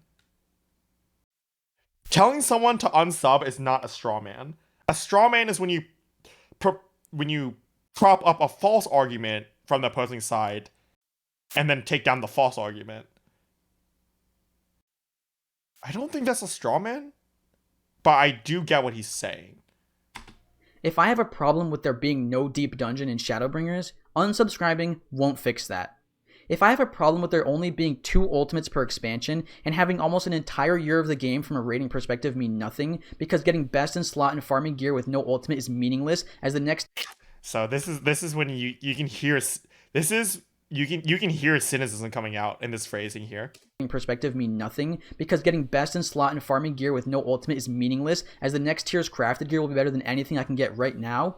Unsubscribing, once again, doesn't do anything to alleviate that issue. I want this game to be the best it possibly can be. I don't want this game to be a game I come back to every few months to get my fix and then I leave again. I love raiding, I love playing different classes, and I love logging in every day to work towards my goals. Unsubscribing does nothing to fix my issues that I might have. This argument 100% needs to get thrown in the trash can. I actually agree with that. That argument should be thrown in the trash can. The idea that unsubscribing will fix issues. The thing is, like, he's not addressing their main argument either, right? The main argument of unsubscribe is that, like, you ran out of content in terms of bulk content, not looking for specific content. So, like, the deep dungeon point, for example, like, people aren't telling you to unsubscribe if you're complaining that there isn't a second deep dungeon. I don't think that's happening. People are telling you to unsubscribe if you say there's nothing to do, which is like it's like subtly different, but very importantly different, right? If you want a specific thing, then people aren't going to tell you to unsubscribe, I think. But if you're just saying I'm bored, they're going to tell you to unsubscribe, right? It's a little different. It helps nobody. We all have the potential to voice our concerns and improve the game in the way that we want it to be improved, but telling people just unsub is the fastest way to kill any potential for improvement. Lastly, I do agree with that, though. Telling people to unsub is basically being complacent with the state of the game. New player special treatment argument. I love new players. I make videos to help players that are getting into raiding achieve their goals of becoming raiders, and I do my best to help everyone improve and get over their raiding anxiety. A lot of my content is aimed at newer players. I want to see the game grow. I don't remember the YouTube comments telling to unsub. They might when they say that there's a difference between telling someone to unsub because they don't read the story and they're basically telling them to quit the game. Whereas the argument for unsub is like unsub between patches. That's a very different thing. Even though the words are the same, the meanings are completely different. I want to see the raiding player base grow, and I want newer players to have an amazing time in Final Fantasy XIV. But that doesn't change the fact that I think veteran players and more hardcore players also deserve a voice and should get the attention that they deserve. I like going fast in dungeons, but unfortunately going fast in dungeons is toxic, and I should never under any circumstance push a new player to speed up their gameplay because there is the potential to make them uncomfortable. See, that is a strawman argument.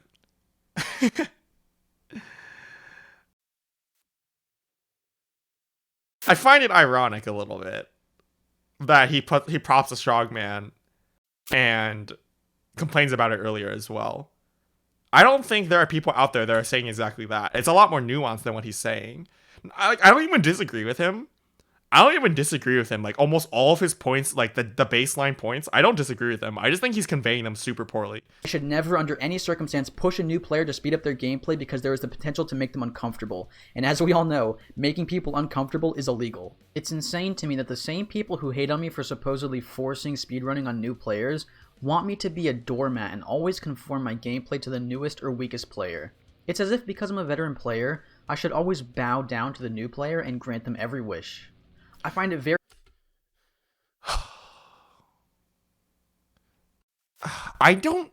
Again, I have not personally experienced this, but... very hypocritical that the people who don't like me forcing going quick in dungeons on players also want to force going slow onto me. I do think that is hypocritical. In reality, we should make compromises. I won't pull a boss when someone is watching a cutscene, as I think they deserve to watch the cutscene and be here when the boss is pulled. But I also won't slow down unless I have to, as I know I can handle big pulls, and I know when the healer can handle them as well. If you don't want me to force speedrunning on players, then you should also not want to force slow running onto me. Let's compromise. I generally agree with that, but I have a feeling, and I would need to think about this more, but I think forcing someone to speedrun and forcing someone to play slower and comparing them as equal is a false dichotomy. I really think that's a false dichotomy, but I have to think about why I believe that.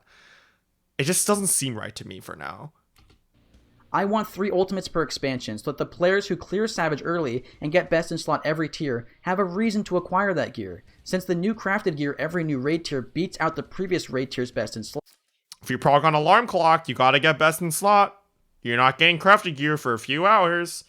Just saying. Slot. If there's no ultimate, there's no reason to get best in slot. I just gave you a reason, man.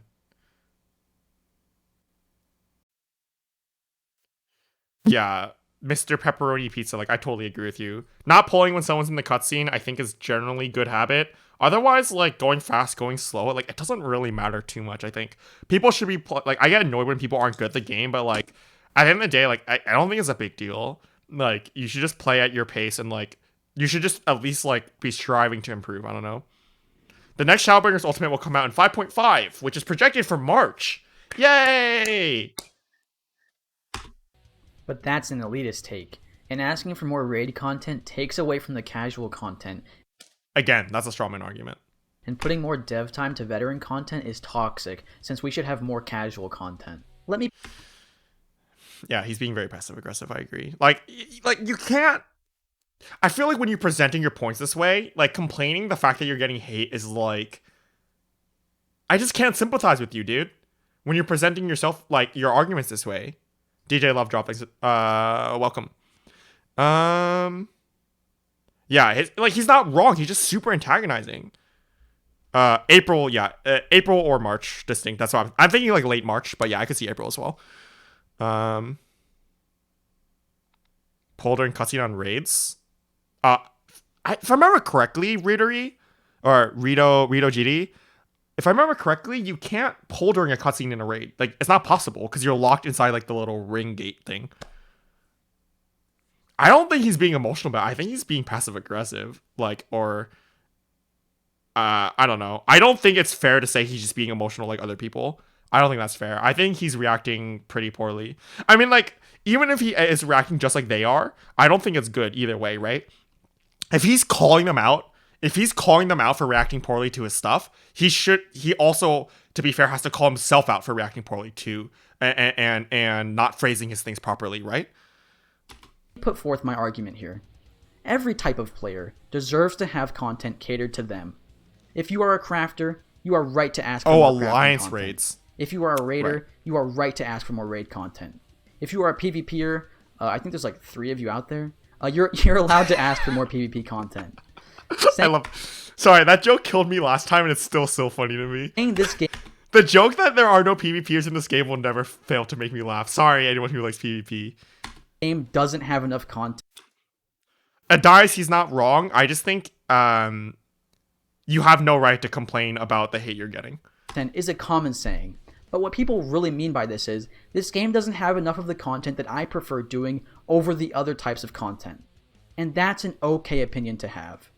I think 2 ultimates per expansion is bad, and there's not enough ultimate content. Bro, I'd be happy if we get 2 ultimates next expansion. I wouldn't even be surprised if next expansion we drop to 1 ultimate. Like, God, that's like my fear. You know, like the comic that's like no fears, and then like someone says something that's like 1 fear? That's my 1 fear. We're dropping to 1 ultimate next expansion. Why? Because Square Enix is cutting content from the game consistently. That's why. Dude, I wouldn't even be surprised if in 3 years they only release 2 raid tiers instead of 3. Like, I literally wouldn't be surprised if it like in 2 expansions or something. Like, I don't know. I'm not even hoping for 3 ultimates. I'm just hoping we keep 2 ultimates. That's how low my bar is right now. I think there's not enough dungeons, and 1 per patch is too...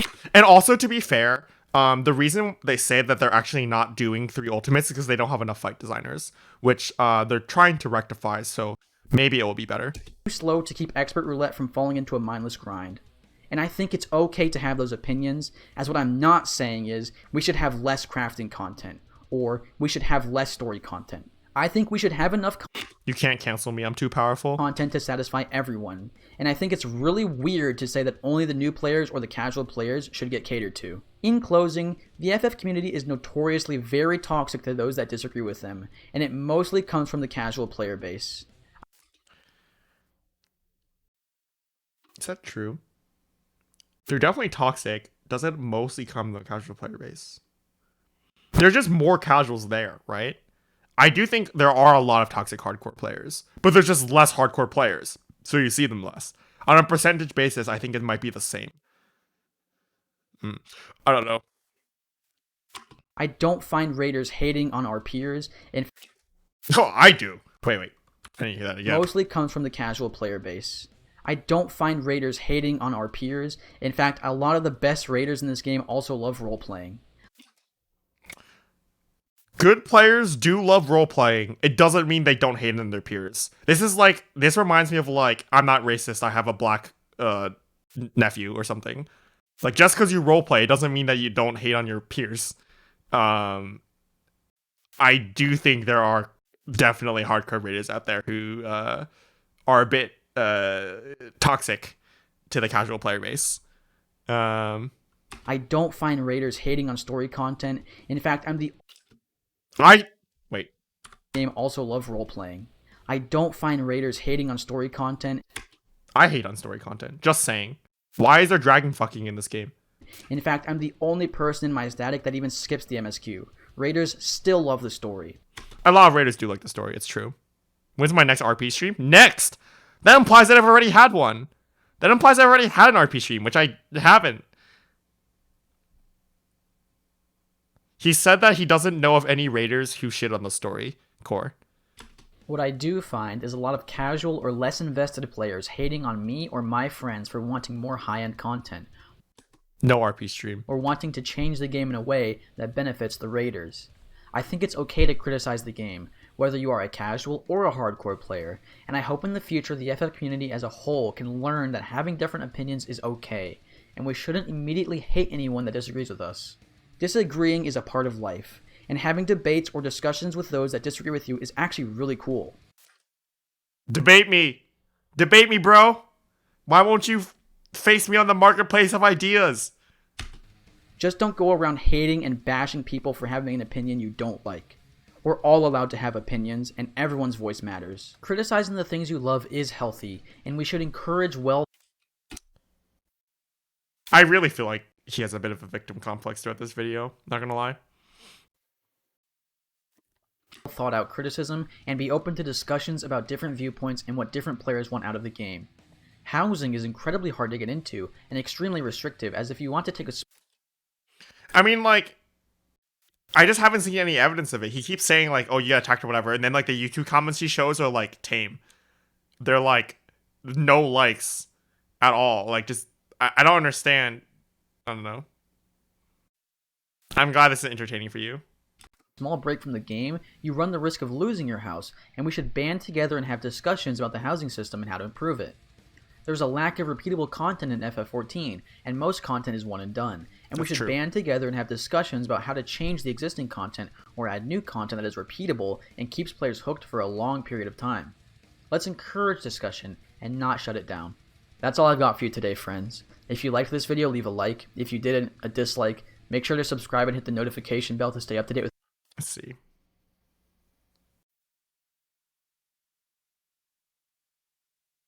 God,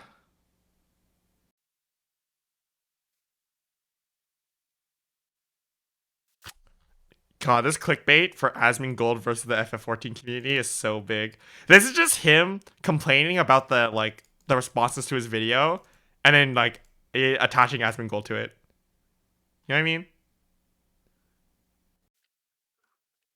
I don't think there's anyone who likes the 14 housing. I agree with that. I don't know, man. Like, this video, again, I don't disagree with a good amount of his points. Like, a good amount of his points about how, people shut down discussion, people hate World of Warcraft. I agree with almost all of them. But he just presents them in such a antagonistic, passive-aggressive, way that I just can't sympathize with anything he says. So, I just can't. I don't know. I think there's a lot better ways you can, there's a lot better ways you can prove your point. You can say what you want to say that wouldn't get you this hate, but also probably wouldn't get you the clicks. So, I don't know. I think he could have worded a lot of this way better. But, I mean, I think it's driving engagement, right? That's the way I see it. My thoughts on controversy for views, clickbait, and my channel. Oh boy. Okay, I've not seen this one. Hey everyone, it's Lynx. If you're coming over from the main channel, I appreciate you guys coming over here. I wanted to make this channel because I have a lot of views and a lot of thoughts and a lot of, as anybody does. And I don't want to put these on my main channel because I think it'd kind of be pretty boring. Like, if you're not into hearing my thoughts, then I think it'd be pretty boring. So, yeah, I'm making this channel just to talk about my thoughts on things and maybe give some responses to whatever is going on in my YouTube channel, or talk about what's going on in my life or whatever. So yeah, if you're coming over from my main channel, I appreciate that. Maybe in the future we'll do these over gameplay. I'm not really sure how I want to do these videos, but for now, this is what it is, alright? Today I wanted to talk about the YouTube meta, clickbait, controversy for views, and just my Asmongold video and a lot of the responses I got from it. A lot of people, and it kind of bothers me, and what sparked me to make this channel in the first place was a lot of people were accusing me of stirring up controversy for views, or that I was being sensationalist for views, and I'm trolling people, and I'm just doing these things for growth or for attention. And while there is an aspect there that is true of doing things for attention, I mean, that's the whole point I made a YouTube channel. I'll be the first to admit I like attention. I'm not dishonest, and I'm not doing things specifically to cause a problem. You can be sensationalist while not being dishonest. Or to stir up the community so that my name gets circulated. That's really not in my plan or my goal. I can understand that it's not his goal, but it's what he's doing, right? Just because he's not doing it intentionally, it doesn't mean that he's not doing it. What's the music? This is just the music I'm listening to. His video had no background music, so I'm just listening to my own right now. Now, don't get me wrong, I do have a plan and goals to grow my channel, and I think I've been doing a decent job at it. I've already made a few mistakes, such as my 5.3 reaction video, where I was, that was me trying to get on a hype train, and I realized pretty quickly that I'm not very good at that, and nor do I think the videos come out very well when I try to catch a hype train. So I'm not sure what it's stayed referring away to, from but that. As you can see, I haven't really been talking much about 5.3, and I've been sticking to my scripted content a bit more. The TWL series is my unscripted thing, and I like how that's going. But yeah, I learned pretty quickly in my YouTube channel career that I can't be that sensationalist, controversial, do things for views kind of person. Like, whether he's doing it intentionally or not, I think his video is controversial and sensationalist, and it gets him views. He might not be doing it intentionally, but I do think it's happening. On top of not liking that video, if you guys haven't seen it, you guys don't know what I'm talking about. But on top of not liking that video, a lot of people also didn't like that video, and so I deleted it, and I said, you know what, I don't like how this turned out. Other people didn't like how it turned out, and so I'm not gonna be that person. But there is. He said that COVID is not an excuse for delaying content. That is not good. I did not think that anyone actually thought that. That is very bad. I cannot imagine seriously believing that. To be honest. Maybe I think that just reeks of immaturity, or what's the word for when you believe you deserve things? It's like, we deserve the content. Like, I don't care about your circumstance.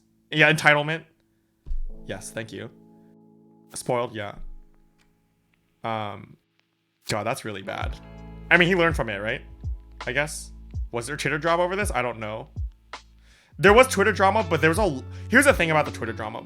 There was a lot of people on Twitter saying, wow, you can't say that, like, what I saw on Twitter was people saying that the game doesn't have enough content. There were people saying that the game doesn't have enough repeatable content, and then the counter was, you can't complain because there's COVID. But in reality, like I complain there's not enough content, but I say, even if the patches weren't delayed, even if we didn't have COVID, there still isn't enough content. That's what people, I think, most of the time are saying. And like, that argument is very often misconstrued or strawmanned as like, oh, you're just complaining because of COVID. I did not actually think there was somebody who actually thought that COVID was an excuse. I literally did not see anyone say that until now. Valorant had delayed stuff. Valorant was, Valorant had different parts of it delayed. One of the heroes, Killjoy, I believe was supposed to come out with the game, but got delayed because of COVID, I think. So there were delays. They did release it on time, but like there were delays for sure. They just chose the other route of cutting content from the release versus Final Fantasy's choice to not cut any content but delay instead, right? I think both approaches are fine. But yeah, COVID affected basically everybody. This is a heart rate monitor. This is an oxygen monitor. Sorry, I just play with things with my hands. Yeah, ADHD or something, I don't know. But this is an oxygen monitor to make sure that I don't have like oxygen problems. Not a heart rate monitor. Sorry, it's oxygen and heart rate, but it's more for oxygen.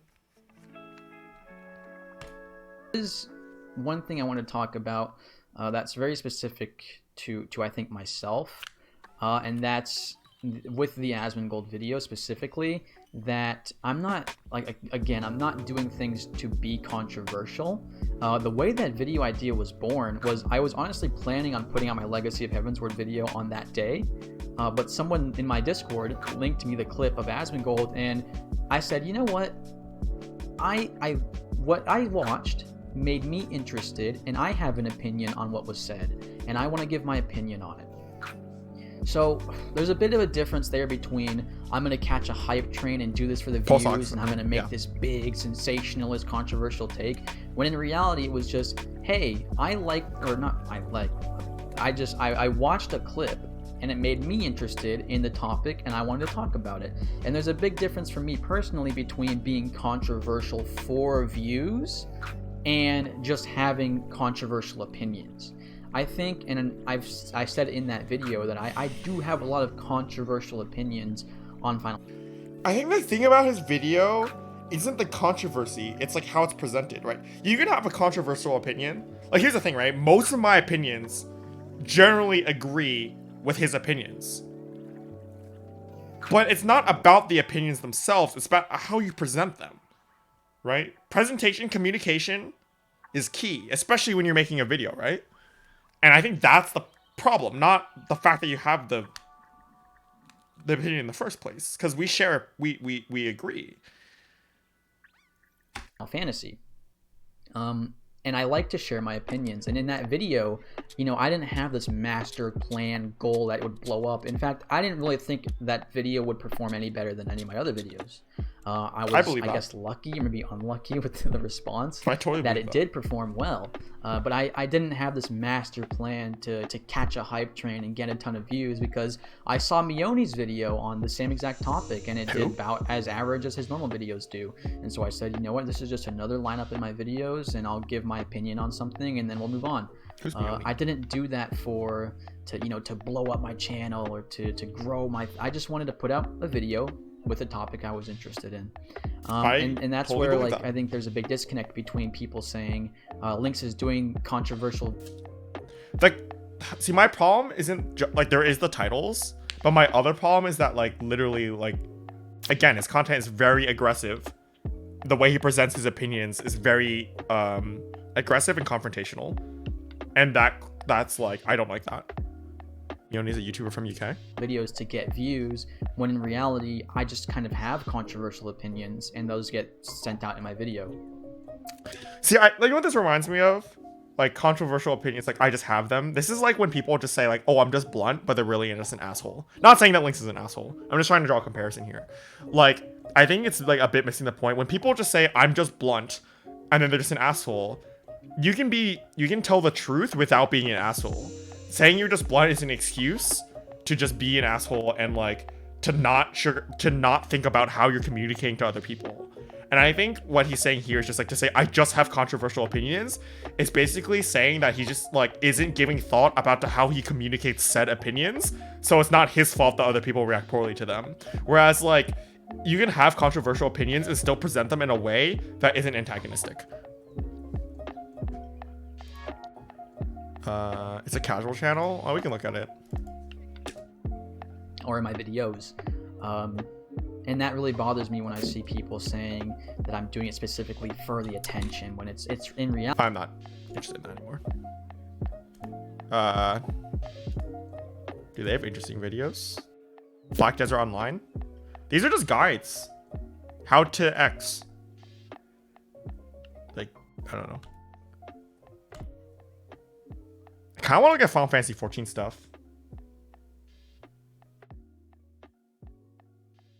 Cheating through burnout and how to return.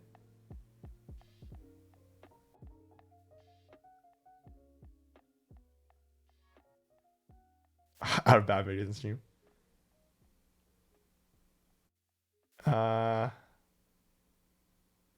Wait, what is FF14 Gatekeepers? What is this? I have like some earlier Previously stuff. on Work to Game. Wheel it. Wheel and deal. What do we got? Oh no, I haven't replaced the deep dungeon topic yet. Oh, you suck as a human being.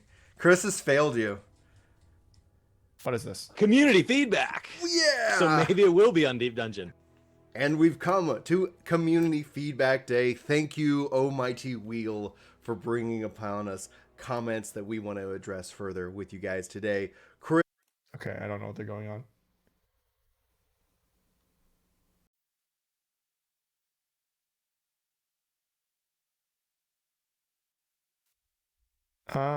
Let's see. Let's skip this one. The points of your opener. Why Matrix Scholar? I do want to see what Mr. Happy has to say about this. But if anyone else has any suggestions. What's funny, Miss Physician? Celebrating WoW Shadowlands today? Why would you... Whatever. Should you unsubscribe? Oh boy. Okay, I want to see this. What's going on, Workforce? And happy anniversary to Shadowbringers. It's been 1 year since the release of Shadowbringers, and I just want to first start this video off and say just how epic the Final Fantasy XIV community can be. In response to the obvious delay for 5.3 getting pushed all the way to August 11th, which is its current tentative date, overall the community's reaction has been overwhelmingly positive, and that is something I think to be celebrated and to be proud of.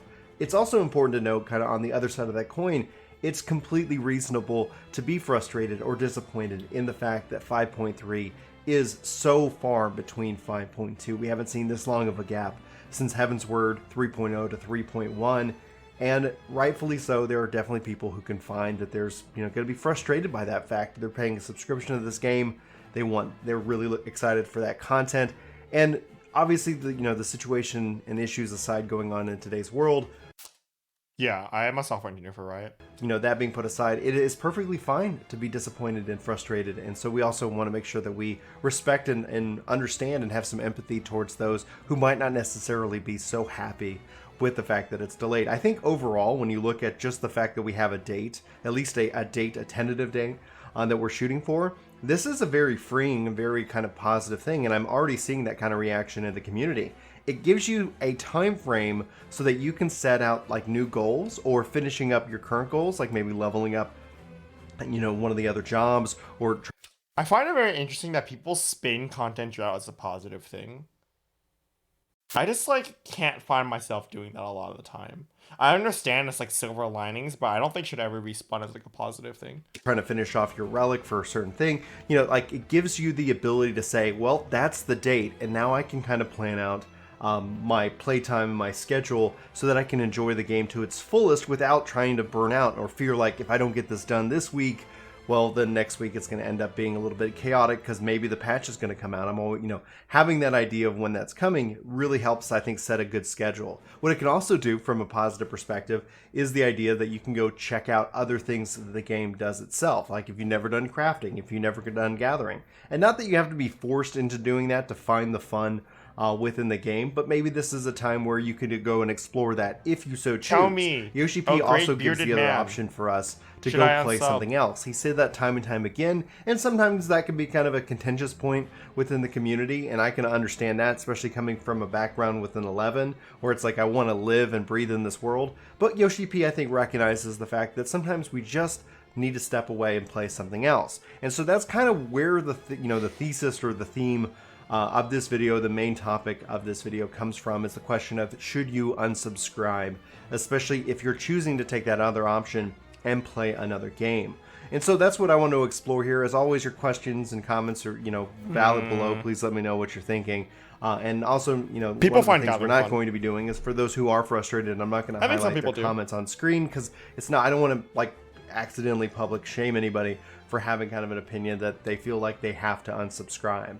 But I'm going to explore that idea as well. So first and foremost, unsubscribing is could be kind of a real personal thing. I think when you look at the idea that we're in this together outside of the whole pandemic, but we're in this game together, all of our subs like trickle up into a way that like we're supporting the development team and getting the content that we want. However, we do know Yoshi P has already kind of set out a budget. He's already kind of set out a plan and says that, you know, we're not going to get more content for this, but he wants to make sure we get all the content that was planned, and thus we're going to have to delay and see that kind of shift all the way around.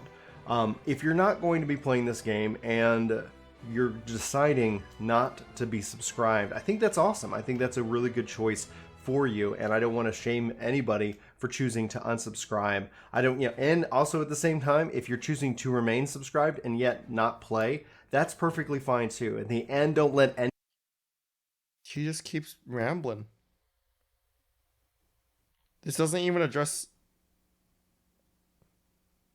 This is not the discussion I was looking for.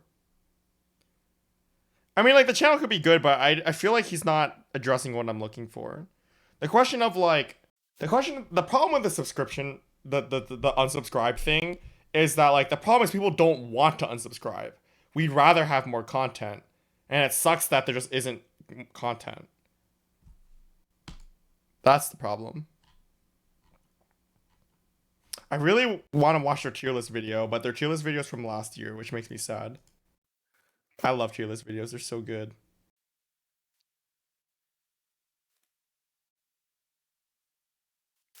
I don't know if I want to watch a video on the gearing system. The thing about gearing system to me is that, like, I don't like gearing.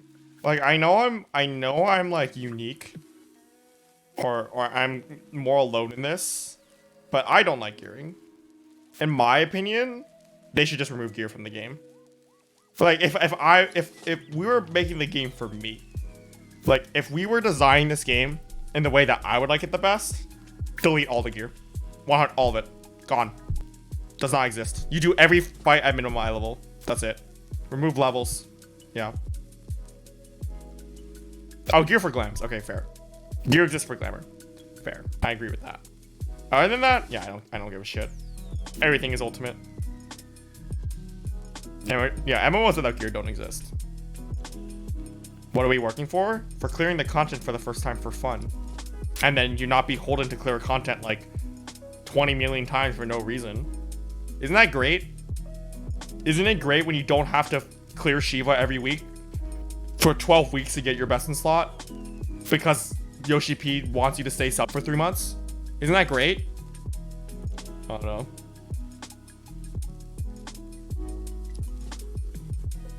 Oh, no, I agree. It would make Savage unachievable for most pugs. I'm just saying, if we're designing the game for me, that's what we would do.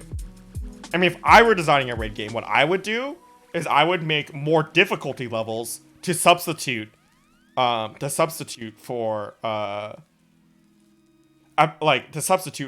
gear.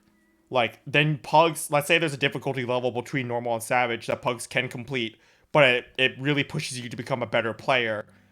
And then you can do, like, savage after that. You're just better, right?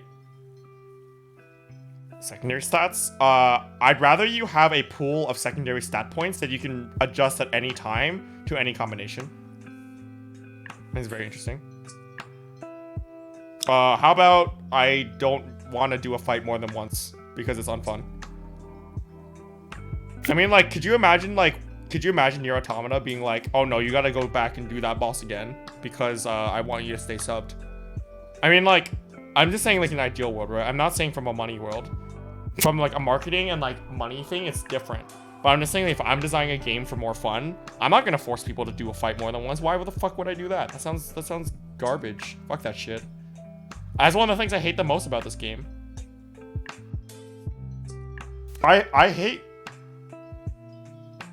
having to just do fights over and over again for, like, some numbers to go up that I don't care about. Yeah.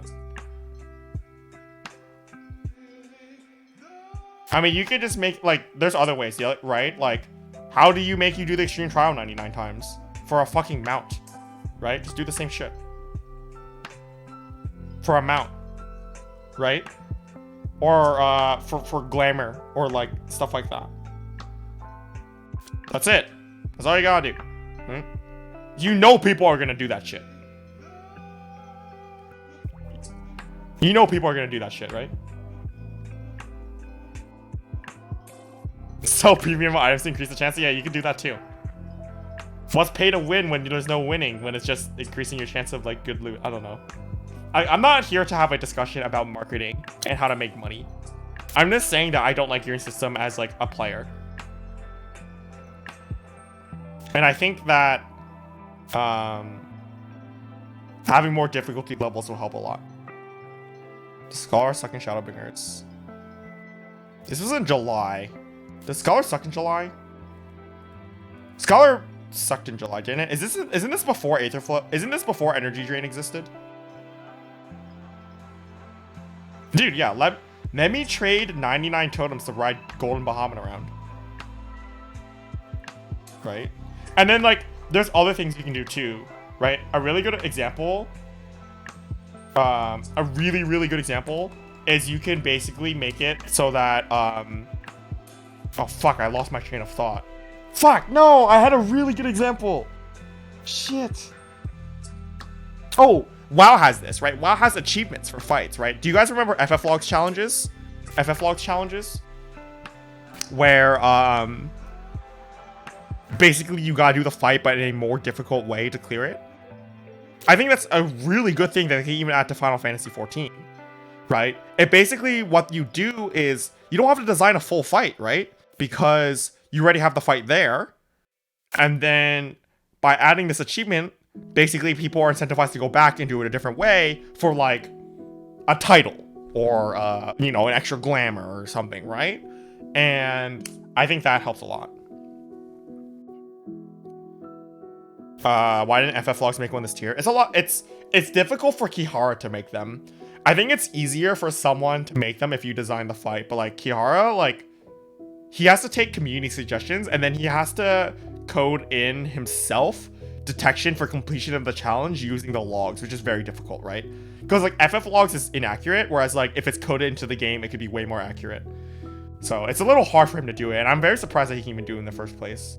It's actually fairly difficult. This is actually an interesting video I might want to look at.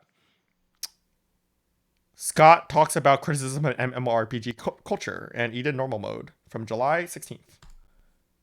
Good morning, good evening, good afternoon, everybody. You can sort of consider this some form of like pseudo coffee time vlog video, whatever you want to call it nowadays. I'm just going to sit and basically talk to you because something happened on stream today, and also the Eden released, and I want to discuss those things. I said on stream, and I provided a bit of criticism towards Eden, where I said, you know, overall I actually felt dissatisfied.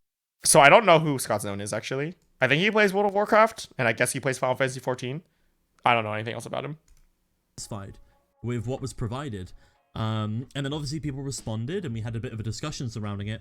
However, it felt like a lot of the backlash being provided was coming from like a personal standpoint, where people felt like I was personally attacking stuff and also misunderstood what I was saying regarding my criticism of Eden. So, with that said, I think today what I'm going to do is I'm going to jump into a little bit of a discussion surrounding these things, and we'll sort of frame and contextualize it as we go along, okay? Now, first things first, Eden, as I went into it and I did the boss fights, I actually thought was very enjoyable. I thought that the final fight was phenomenal. It was a fantastic reimagining of an old favorite. I thought that the music was stunning. It reminded me of a DMC track, which I absolutely adore because I'm a big fan of DMC. The third boss was kind of boring. It was sort of... Even in normal mode, Leviathan is boring, feels bad. Felt like a little bit of a Shinryu skin, almost. Wait, Shinryu? Their mechanics are completely different, but okay. I'm assuming in Savage it's going to be much more enjoyable. There's a lot of potential there. Sorry, Scott. Sorry about that. And then the second boss and the first boss were fantastic as well. The second boss reminded me a little bit of a WoW fight. if they removed some of the telegraphs on that fight, it would genuinely be like a WoW fight. And also the first boss had a phenomenal transition. However, when I actually think back on it, some of the mechanics for the first boss weren't that interesting. Oh no, Eden Prime has a phenomenal transition, guys. Right? It was not too great. All in all, though, I think that the bosses, the 4 bosses that were provided, were good. I think they were high quality. I think the music was fantastic, and I can't wait to do them on Savage. Yep. Now, with that said, I still feel dissatisfied with it. And I want to contextualize and frame that. The whole time I've been going through Final Fantasy... He got banned from Twitch because he exposed the personal info of someone who sent him death threats for this video. Oh, God. I can't. Wait, people send him death threats for this video? Alright, I can keep watching. Yeah, I can see if he says something absolutely absurd, but I kind of doubt it. But we'll keep watching. Fantasy 14, I've been playing catch-up, right? I've been going through Final Fantasy 14, and I've been going through, you know, the around... To be honest, like, so far he seems very chill and reasonable. Reborn content, Heavensward content, Stormblood content. And I've done minimum item level Coil of Bahamut, I've done minimum item level Deltascape now, and I want to go and do Sigmascape when I get the chance. And I've done the normal versions of all these raids. As I've been going through these, I've always had essentially like a traditional tier of raiding. A traditional like WoW raid or a WildStar raid or even an Age of Conan raid, for example. Where there are 10 to 12 bosses, on the lower end sometimes 9, and you go through it and you get this nicely paced, enjoyable experience, right? Now, only having 4 bosses, now that I'm current and up to date and don't have all of those to look ahead to, I can understand the criticisms that players have when they say they feel dissatisfied with the amount of content provided towards sort of like the end level of the game. Even though this isn't end game content because it's normal, even so, Savage will have maybe 5 fights if they add an additional, or it's gonna... Remember when Savage had 5 fights? I don't. Have 4 fights with a long transition in it, right? And an extra timer. It doesn't feel like it's enough for me personally. That's now, fair. I understand fully this is the way the game's always been. This is the way the game's been developed, and a lot of people are happy with this and are very satisfied with the current system. Man, I don't know anyone who says they're satisfied. I know people who are ambivalent and like don't care. And I know there are people who want more. I don't really hear people that are like, no, 4 fights is perfect. I don't want more than 4 fights. You know what I'm saying? And that's good, because that means the developers have appropriately targeted the players that they wish to satisfy, and are satisfying the needs of those players. In this case, it seems like maybe not satisfying my personal needs, but I feel like all in all the developers have done a good job with that, so it's not a personal attack against them. I'm purely critiquing the piece of content provided to me. I would have preferred maybe if there was like 2 extra bosses. Maybe. Sorry, everything he said so far is so reasonable. Like well thought out. Like he's definitely approaching the point from both sides to understand like that the developers are developing for their target audience. Like everything he said so far, like I'm not gonna lie, this is a breath of fresh air after watching Link's Camelli. But also like he just, yeah, I don't know, everything he says is like super reasonable. Content provided to me. I would have preferred maybe if there was like 2 extra bosses. Maybe 6 bosses would have been nice. Yeah. Or 5 bosses would have been nice. Yep, I agree. 4 bosses just did feel too short. And when I look back at the fights and I remove, you know, sort of the music that was going into them and sort of just focus on what I was actually doing, I feel like the hype of the encounters carried the fact that there wasn't that much content. Especially the final fight. When I'm thinking back on it, it's going to be very enjoyable to do, but I don't think it's enough for me personally. Now, one of the things that ended up happening when I provided this piece of criticism on stream is I wasn't talking about difficulty. Everybody kept saying, wait for Savage, wait for Savage, wait for Savage. Trust me, wait for Savage. And I completely understand that, but I don't think difficulty is a good measure of length for creating boss fights and raids. One of the reasons for this is because you have the individual contextual analysis of all of those players in the raids, right? You have, are they doing it with a PF? Are they doing it in static? Are they doing it with friends? Are they, you know, geared enough for this? Do they have the same background as everybody else in the fight? Is somebody continuously messing up a mechanic or not? That, in terms of like the difficulty when you're going through something, there's too many variables to be able to judge length based on that. So you have to remove that usually. And you judge length based off boss design and the amount of bosses that are within that raid tier. And a good example of this, and I'm sorry for the Final Fantasy fans, but I do come from a background of World of Warcraft, so it's easy for me to compare, is to look at and somebody brought this up in stream, Sunwell and Karazhan. This is actually a really good example. What does that mean? Sunwell is revered back in the Burning Crusade for its difficulty and for how hard it was to complete. And a lot of people revere the raid because of that. However, if you were to ask people which one do they like more, Sunwell or Karazhan, most people will answer Karazhan. Why? What's Karazhan? Karazhan was easier, but it was way longer, had huge variation in bosses, and provided this really deep, awesome adventuring experience. Oh, as a with tier. all of the trash that provided that allowed you to build up hype towards the bosses. The trash sort of spoiled certain mechanics and so on and so forth. So Yeah, no, I agree with that. I think maybe one of the things he hasn't talked about that I actually think would be an accessory to his point is that Final Fantasy XIV's tiers don't have, like, an experience. They're all just 4 fights. So that's it. Like, there's no going around doing trash. Like, there's nothing like Castrum where you free the prisoners. Nothing like BA where you, like, go into different rooms and have different groups split up and all that stuff.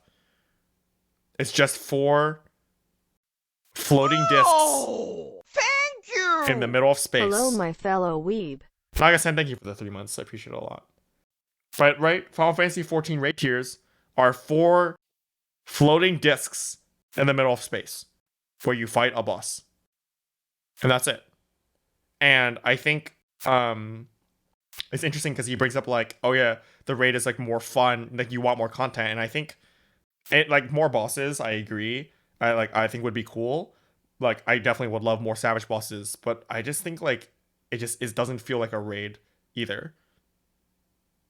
I think, like, I'd rather have more casual raids. Like, I like Castrum because it's just easy, but it's, like, still kind of like a raid and kind of cool to do. I kind of like Savage boss fights the way they are, though. So I don't know.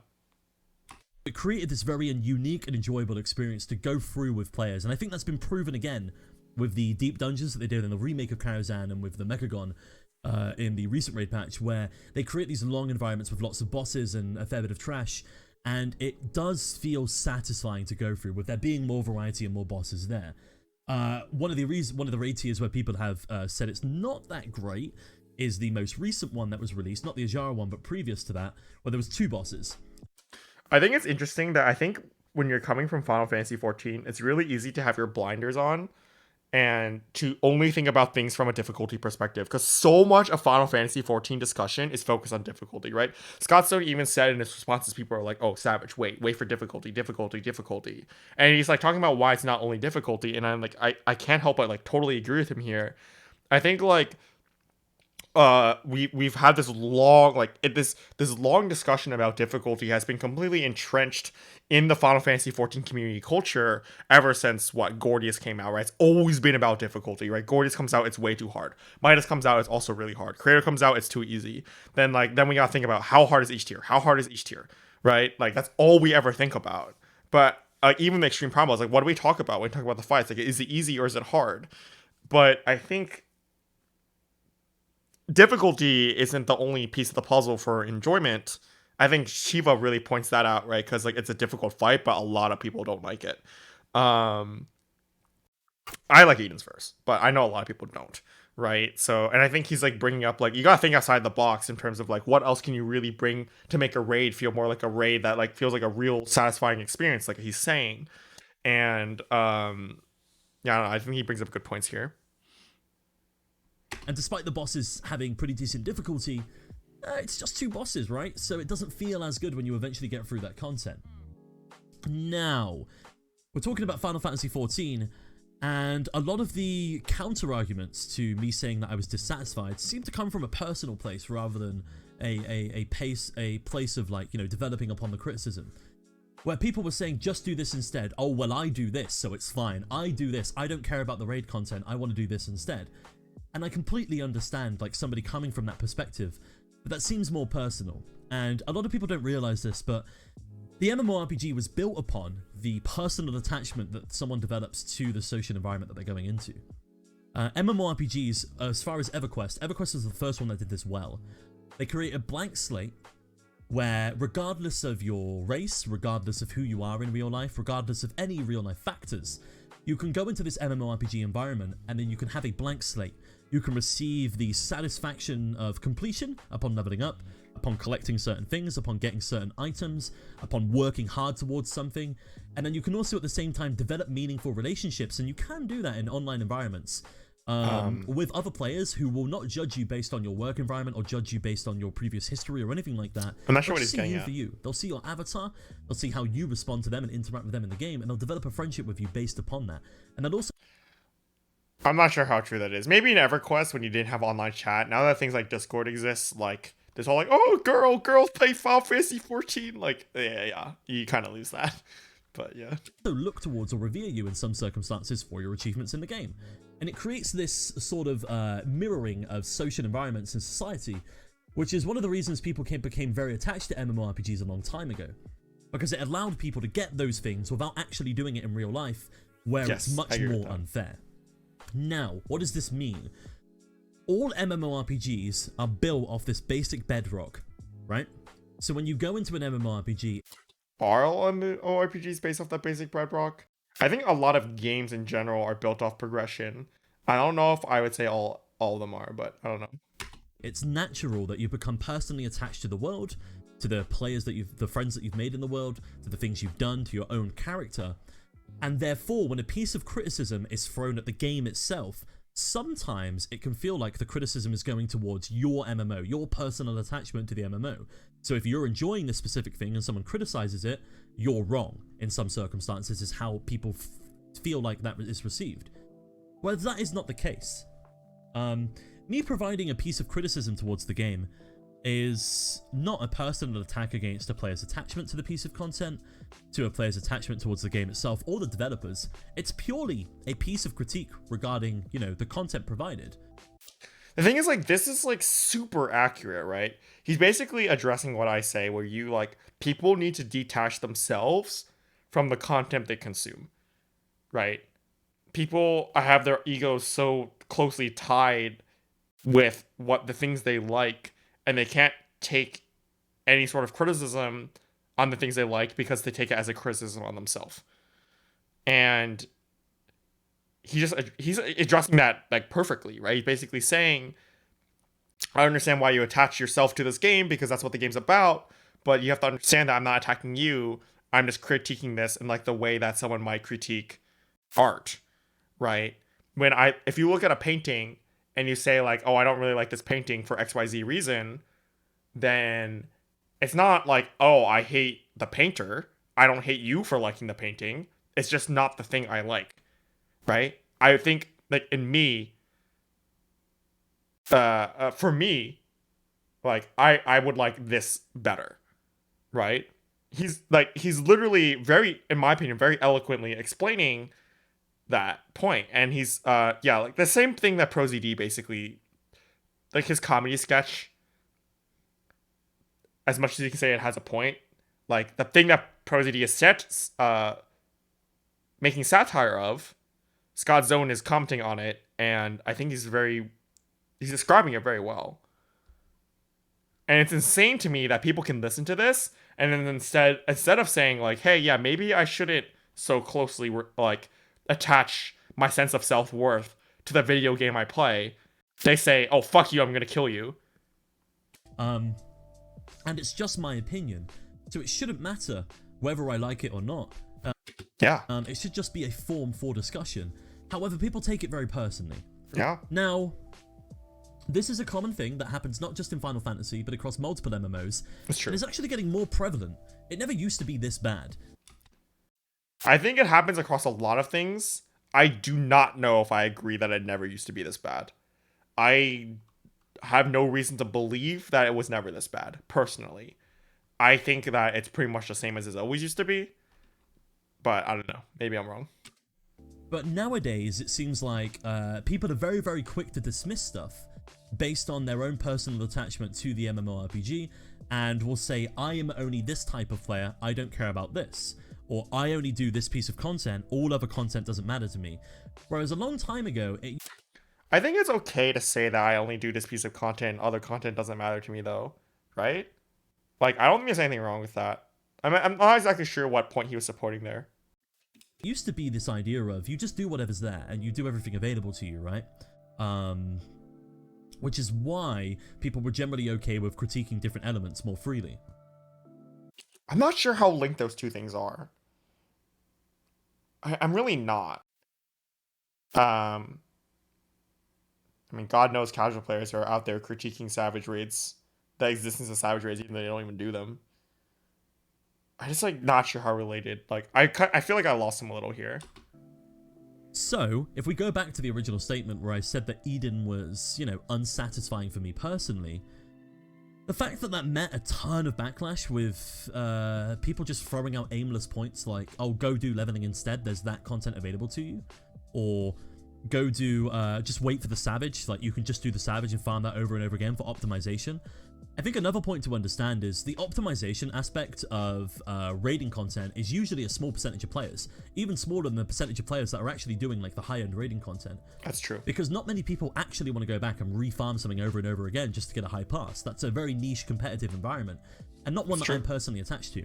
So from my personal standpoint, looking at what is being provided, it just doesn't feel satisfying enough, and I completely understand that that's just the way it is in Final Fantasy. So the question that comes to me now is there going to be enough content to keep me satisfied? If not, what do I do outside of that? What do I do in my times that I'm not satisfied? Do I wait for the next piece of content? Do I do this instead? Do I do this instead? Is the game designed for me? Probably not, but we'll have to see. I think it's super reasonable for him to say, is this the game designed for me? Like he's framing it in a way such that as the developers are not at fault for designing the game they are designing, because he may not be part of the targeted audience. It goes very counterintuitive to like, or not counterintuitive, but like it counters like a very poor argument that I see people make very often, where it's like, I would say like the straw man or like the exaggeration of this argument is like going to Fortnite and being like, why aren't there any puzzles in Fortnite? Why can't I just sit down and drink tea in Fortnite? Like I want to drink tea in Fortnite. Why the developer should add this for me? Instead, you should say to yourself, like, Fortnite, their goal for the game is like a PvP like fucking kitty sandbox thing. I don't really know. But that's not for me. This might not be the game for me, right? I think that's like how you want to approach those things for me.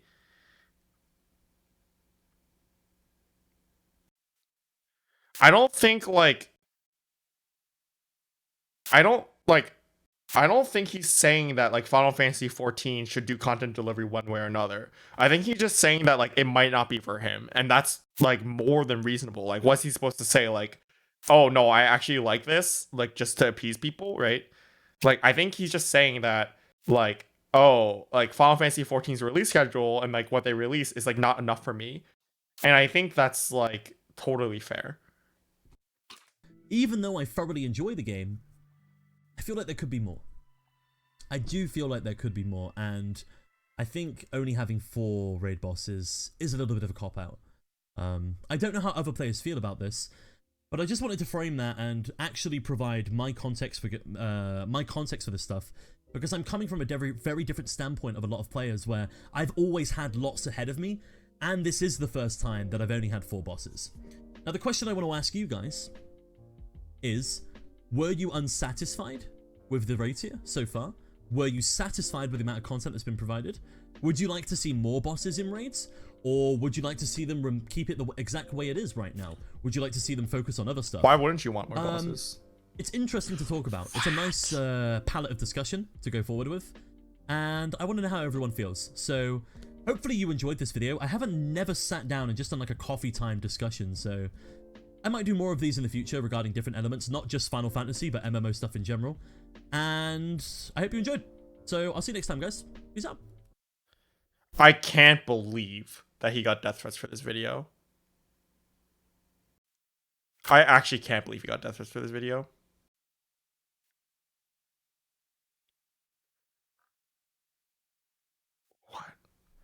Technically, we get 6 bosses if you include the X Primals. I understand they aren't part of the raid, but pure content-wise, it's still 6 bosses at endgame. That's not what he's saying!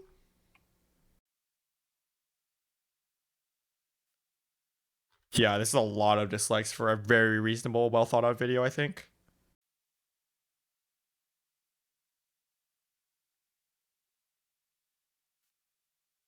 This is crazy to me.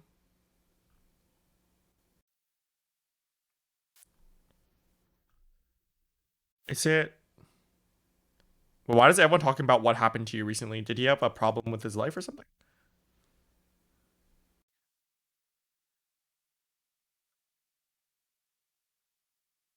Yeah, the way he described people's personal attachment to the things they enjoy is super good.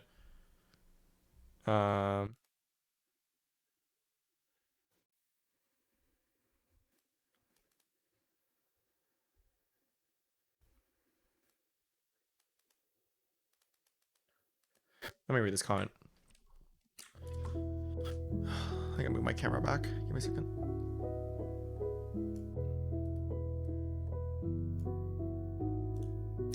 They say, I understand that it can be unsatisfying for you, Scott, and I'll try to focus on the criticism.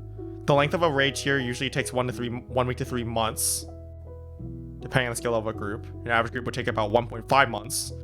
Then some farming every week to get all the gear. The amount of time people should be clearing content should be the same. So if they were to add more bosses, you would lose complexity and difficulty of fights. What? This is an assumption.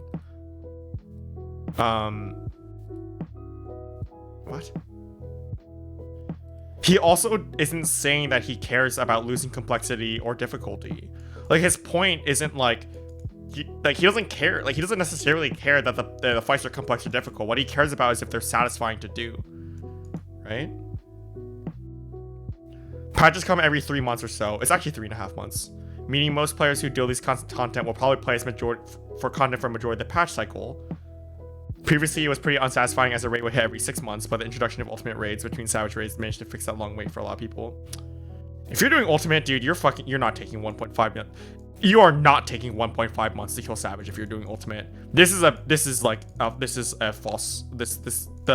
logically doesn't follow. If you are doing ultimate, you're probably clearing Savage within a month. Maybe even faster. Realistically, the people who are taking 2 months plus to kill Savage are only doing Savage. And that means you're on a 7th month cycle, which, like, this does not address at all.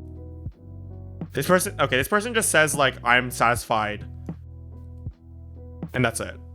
And he's basically saying, like, what this comment says, like, I'm satisfied by the amount of time I spend these tiers and that I don't have to spend every waking time raiding in this game. You don't have to raid. If the raid is 20 fights long and you get tired 6 fights into the tier, then you stop. Right?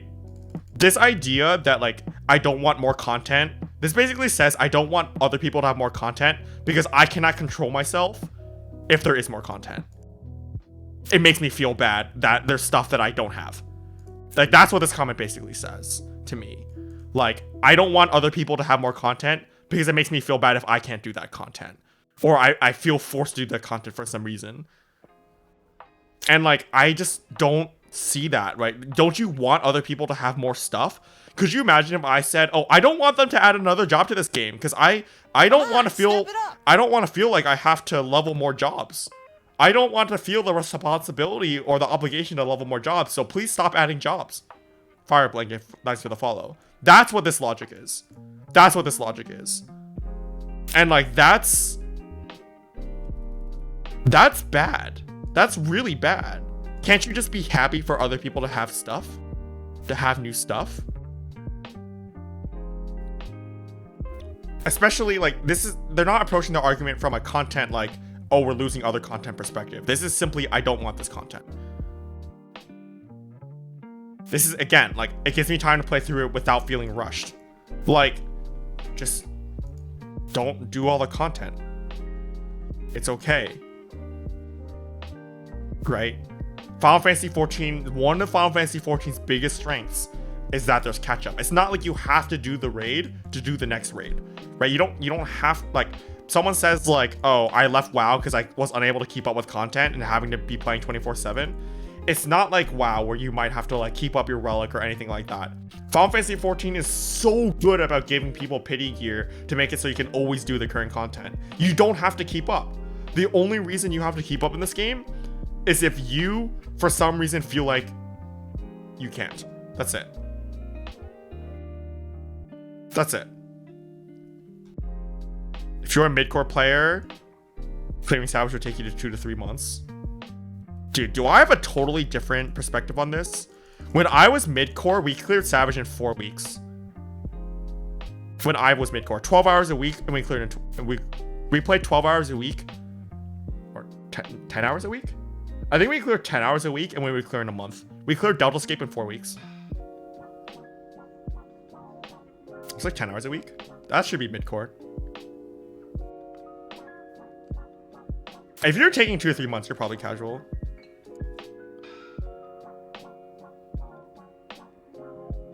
MMOs are already a nightmare for completionists.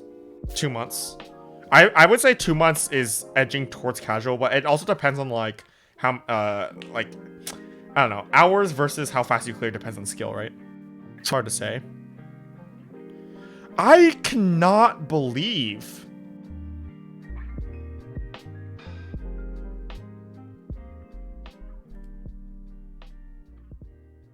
what the fuck? This comment is so long. I cannot believe that this guy got death threats. This content, I cannot believe he got death threats for this video. I would say mid-core is like 7 to 10 or 11 hours a week. That's what I would say mid-core is. I think hardcore is probably like 15. Hardcore is like 15 plus hours a week, I would say. Do I even want to read this comment? It's so long.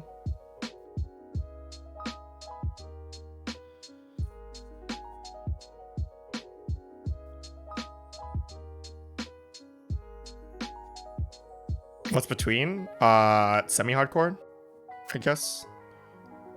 I mean, the definitions of casual, mid-core, and hardcore are very loose, right?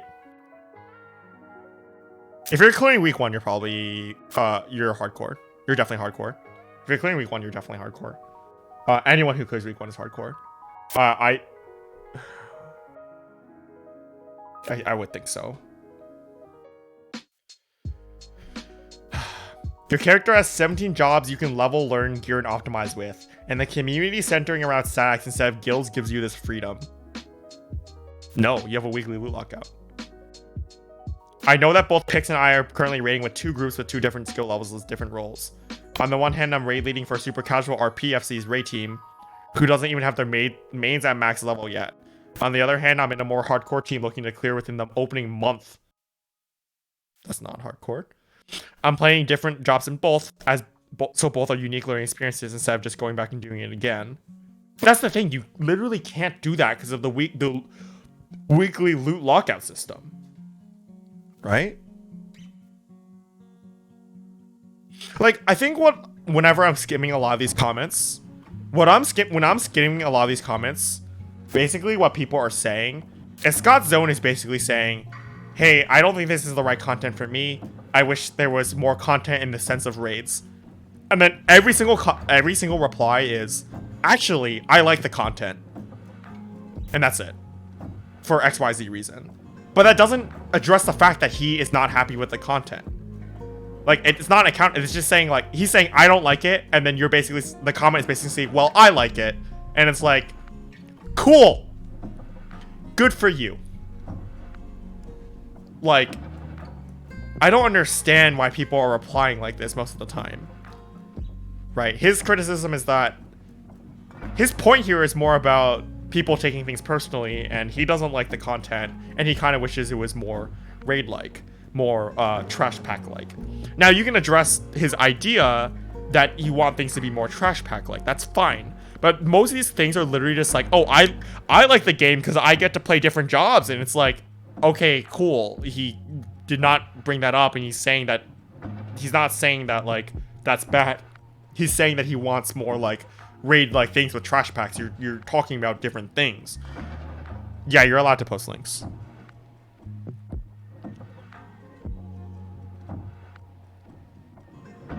Some hardcore players got offended when he said Savage isn't hard enough. He didn't even say that. He didn't even say Savage isn't hard enough. He very, very clearly said it's not about difficulty. Oh yeah, we watch this video on stream every day. We literally watch this video. Okay, on my stream we watch this video literally every day we do reaction content like that thing. because this video I like that thing. You know, is every single YouTube Final Fantasy 14 video. That thing. The We co- will not be silenced. the you response fucking son to of a every single bitch. I like that thing. I like that thing.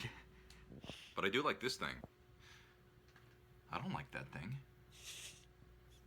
I don't fuck. That thing fucking sucks. I fucking hate that thing. Oh! But this is like every Final Fantasy 14 video's response is like this, and it's insane to me that people don't realize that, right?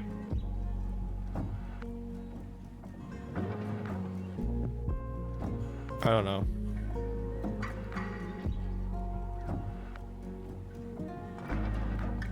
God, this comment's so long.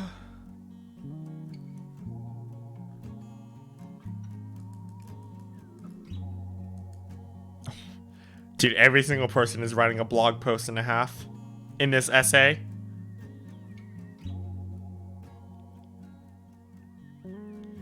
Four to 5 bosses are enough. Wait 2 weeks and you will shit yourself how much of a quality of the design it has. I don't want many bosses and shallow designs. There are plenty of other content to do. You're not addressing his point. This is nothing to do with what he's saying. Oh my god.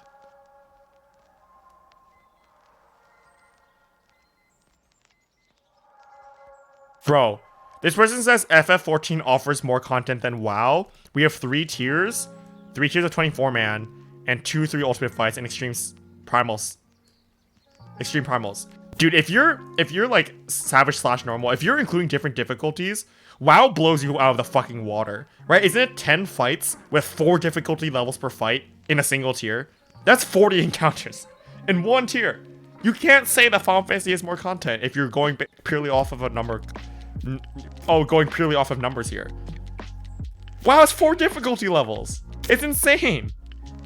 Do I think that's I don't think that's a good way to judge content.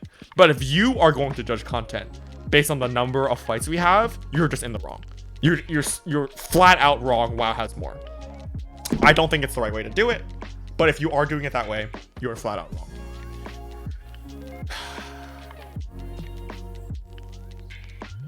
I just like no one is addressing his point.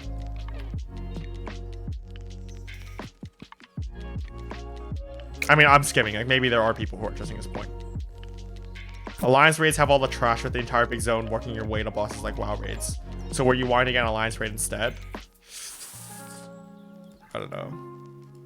Yo, people are like, here's like, oh, I still find there's lots of content to do. I know, right? It's been like 2 weeks. He's not saying there isn't content. He's saying that the content isn't right for him. He's not saying that there isn't content. I'm so glad that you like RPing in the Golden Saucer. I'm so glad you love ERPing in your sex dungeon in your house. He's not saying that there isn't content. He's just saying there isn't content for him. 24-mans come out every 7 months.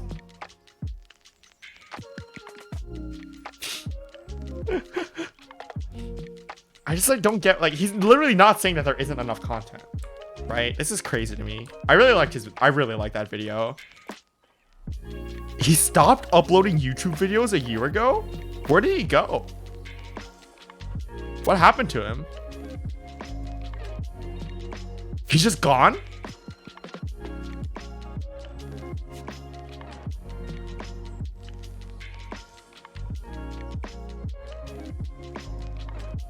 He decided to teach instead?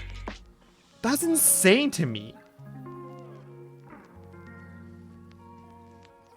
He became a teacher. Oh, I'm happy. Like, if he likes being a teacher, I'm really happy for him. I'm really happy for him if he likes being a teacher. Right? But it's insane to me that he got driven out for that video? That was like one of the most reasonable videos I've ever seen. He seems like a really smart dude.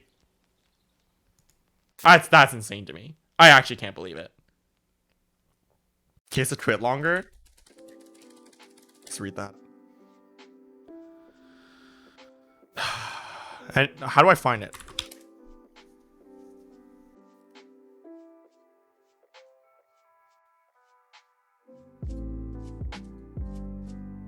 Oh.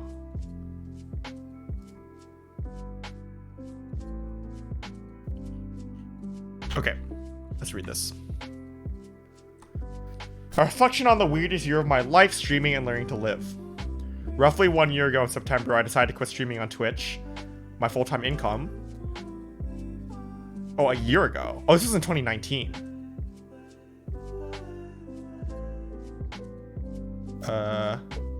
Wait, is this the right Twit longer, or is this a different one?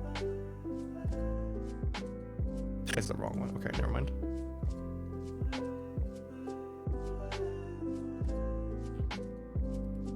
Wait.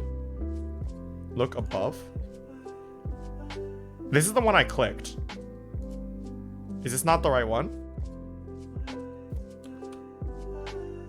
Oh, it is. Okay. Is this talking about why he quit? Okay. I decided to quit streaming. No longer make content on YouTube, reduce my social media usage drastically, and abandon a community I had grown to love for the sake of my mental state. The weirdest year of my life began at the start of 2019. I was working part-time at a local bookshop. I was overweight, mentally exhausted, and still fantasizing about a dream that 14-year-old Scott had spawned ever since he began watching Total Biscuit. Show him cool shit in the World of Warcraft Cataclysm beta. I dreamed of being a content creator. I dreamed of waking up every day doing absolutely nothing but playing video games, talking to a computer screen where nobody could find me, and getting paid for it. It's a very common dream, I think. I'd grown up to suffer pretty hard with some mental troubles. These were all because I neglected myself, internalizing emotions that need space to breathe, air out, and move on with a fresh purpose. Oh, I can relate to this. That's painful. I had never explained to any close friends that the reasons I was struggling to meet up with them on a regular basis were because I was constantly fighting a battle inside my own head. This battle was about whether I deserved to have those friends and the bottomless love of my family, and at one point whether I deserved to live. Oh, this is also relatable. It feels bad. Eventually I decided I probably did. When I think back to the guy I become at the start of 2019, all I really needed was to give myself a break, allow myself a little bit of love, and use that to grow. I inflicted a lot of self-deprecation, hatred towards my appearance, towards my level of intelligence, and my ability to maintain friendships. Oh my god. This is very painful to read. But I'm very happy he's being open about it. As a quick note, if you feel anything similar to this, speak to a specialist. Don't speak to a streamer. I agree with this as well. Battle for Azeroth had released. I hated it. Wasn't BFA like really bad? Didn't like everybody hate BFA?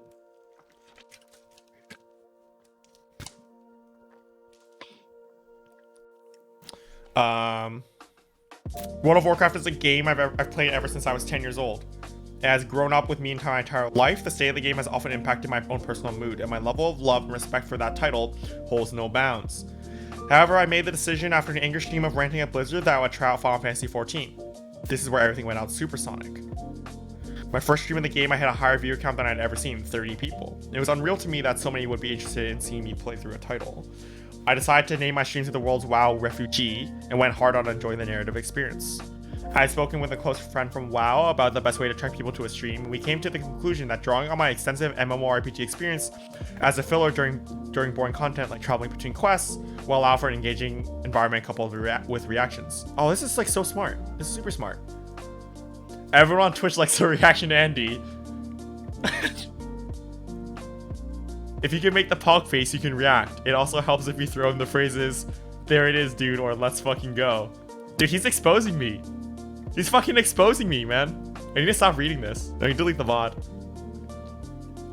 A few weeks in my journey and each stream gaining viewership. I decided to write a thank you post on the FF14 Reddit page, which gained huge traction. I missed this. I haven't. Okay. I explained that I was in a rough state mentally, and an overwhelming amount of people being kind to me in FF was appreciated. I would soon later learn that this was a common meme. Friends I made later in the FF community rinsed me for it. What, great community, by the way?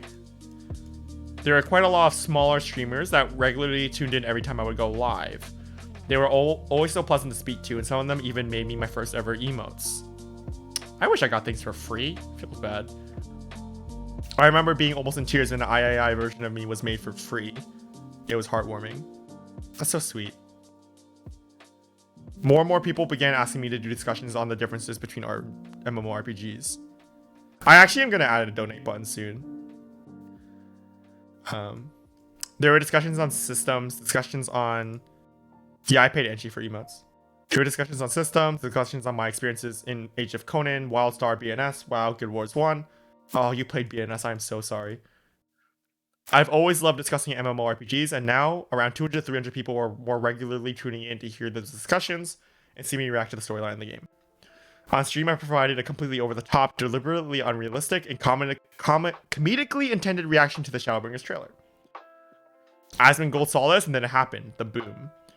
There's been tons of debate on whether Asmongold reacting to one of your videos is good or bad. My only memories from this flood of viewers coming into my content on YouTube and Twitch, regularly stating that they loved the video and thought it was funny. I received no personal attacks from any Asmongold fan. It was mind-boggling, and it created an entire career for me. From this point, I simply rode the wave. Blizzard kept fucking up. That's funny. FF14 kept growing in hype, and I had decided to start using a feature that I've never seen in any other MMORPG. Minimum item level bosses. I actually didn't know that that's unique in Final Fantasy XIV. Even though it's not implemented well, like, if it's unique, that's good that they have it, right? I quickly realized I could gather randoms, not research a fight, and then blast it continuously on minimum item level. It combined all aspects of good content for not only FF14 players, but also WoW players. Most of us care about raids, dungeons, and casual PvP. The style of content fits a combined audience perfectly. Nostalgia, emotions, Pepe laughs, visually cool bosses, and as far as music is concerned, absolute bangers. Dude, like, everything I read from Scott Zone is just, like, so reasonable and well thought out. Like, this dude, you can tell he really thinks about things and, like, tries to present them in a reasonable way. And it's just... I don't know. Well, I guess we'll keep going. This formula of content combined with the progression of the game's narrative eventually led me into one of my largest streams ever, surpassing 1,000 viewers! Wow. Attempting to kill a well-loved boss in the FF14's community on minimum item level, very close to Shadowbringers release. Which boss? That stream was our last chance. Square Enix sent me a collector's edition, which I thought was very cool. Square Enix, why aren't you sending me free stuff? Feels bad. T13. Oh, interesting. Okay. Yeah, T13 is a pretty loved boss. Because what the the only thing Square Enix is going to send me is a ban. Moving on with Shadowbringers release, I saw a massive drop in viewership due to the narrative being a primary aspect of players' desire for the game. They do not want spoilers, that's totally fine. His VOD's viewership has skyrocketed during this period, so he transitioned my focus into making the VOD experience as clear and cut as organized as possible. I believe my VODs are still there today for this period of my streams. He's like so thoughtful, dude. He's so thoughtful. He notices that his VODs are getting viewership, and he transitions into focusing on a good experience for his viewers. I wouldn't do this. Fuck you guys, I wouldn't do this. He's so thoughtful. This is why he gets 1,000 viewers and I don't. After this point, things began to get messy. The first raid tier, had released, and I made a video explaining that I wasn't too big of a fan of his length.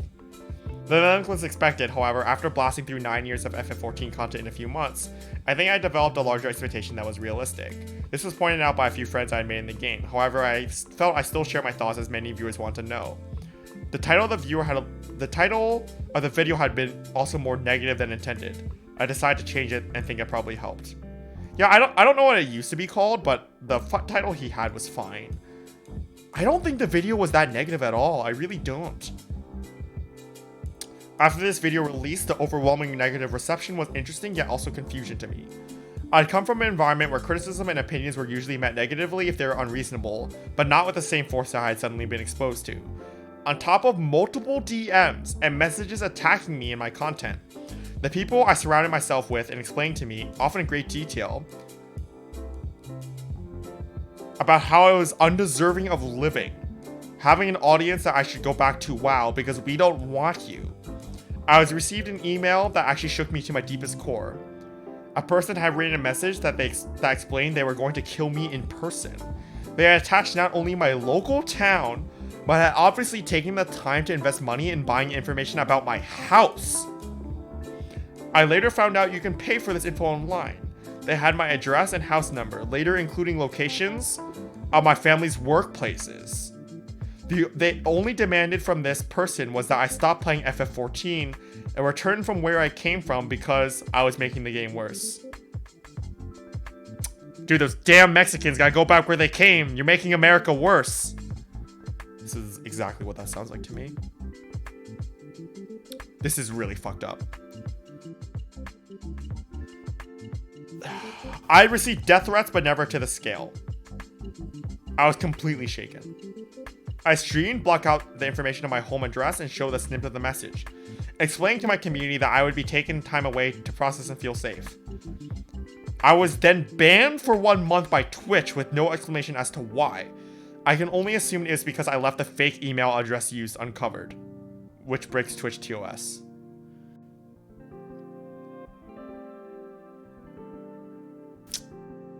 There's a clip. Wait, will I get banned if I watch this clip? Because it has the email address in it? Like, he got banned because it has the email address in it. So will I get banned because it has the email address in it? Here's what we're gonna do. I'm going to watch it off stream, and you too can watch it off stream. Okay? I'm gonna watch it off stream right now on my other monitor, and you too can click the link and watch it on your own monitor. So you guys, the snip, it basically said, and I'll read this one more time so you'll get the context of what's happening. And the email is not blocked out, by the way. I can see it right there. And then I can explain what's developed. It says it's from Michael Law M71. Okay, well, he's saying the email address, so I'm skipping. Yeah, yeah, he literally shows the email address in the middle. Who the fuck said it's blocked out? He literally Googles the email address. It's not blocked out. Assuming the account was deleted. Google hasn't responded to us yet. It says, since you come into our game, all you've done is complain about various aspects without having any consideration for the developers who have worked their ass off to provide you an ungrateful cunt. More content, nothing should change, and everyone in our community is happy exactly as the game is right now. You probably haven't realized this yet because of your dumb cunt brain, and you should fuck off back to WoW or die, which I can help you do. You being in our community makes it worse, and encouraging more WoW fucks to play is making this game more toxic and disgusting. We do not want any of you, please go. By the way, about the help that I mentioned, I have your address here. Obviously, I blacked it out because I can't show that on stream. If you do not leave soon and cruel, I will help you do so. You're fucking disgusting, right?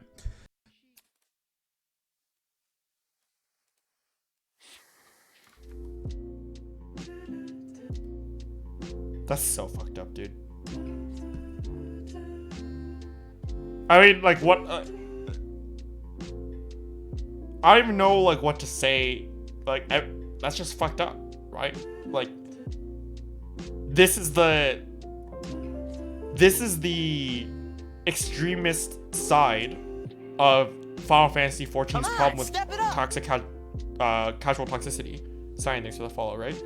This is the extremist endpoint. You get to the point where people are setting death threats because they don't like your game. And Scott, like,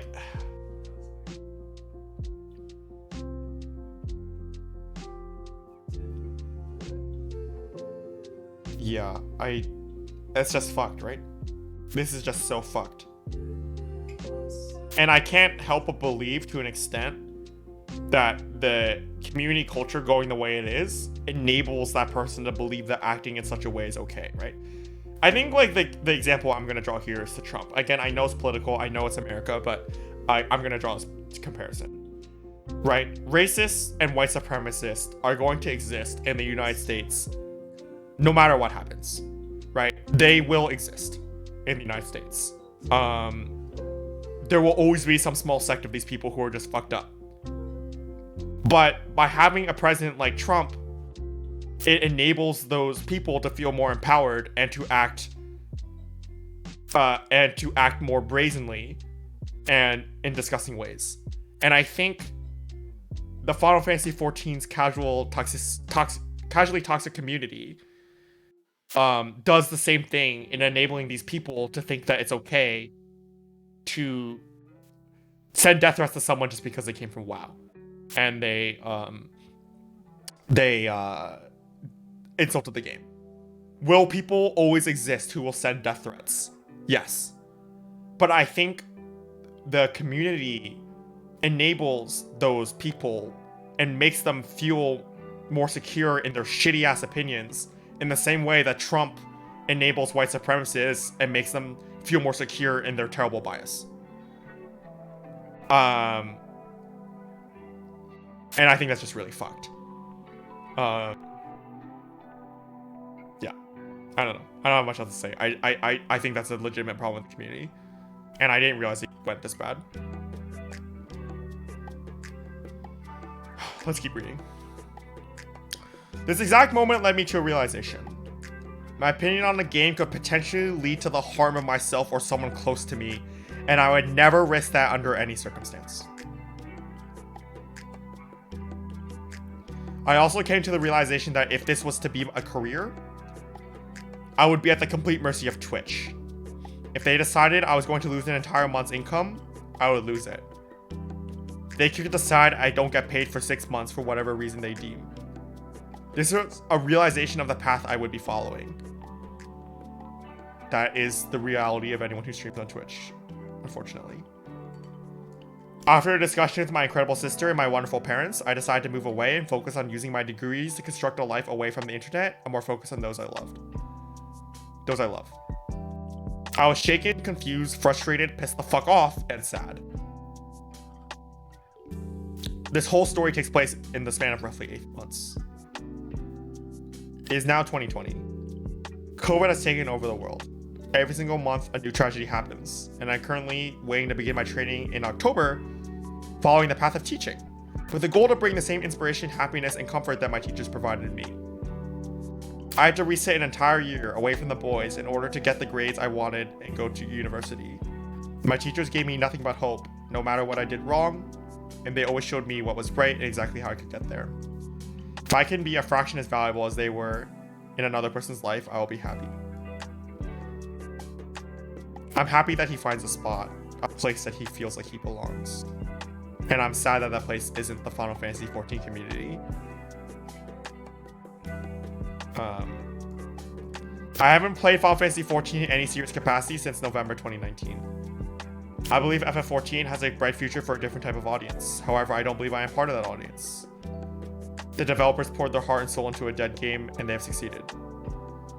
I'm no longer mentally troubled. I am trying to reconnect with those I lost time with long ago. I've since worked on my physical health and can say that I'm no longer overweight. I'm so happy for him.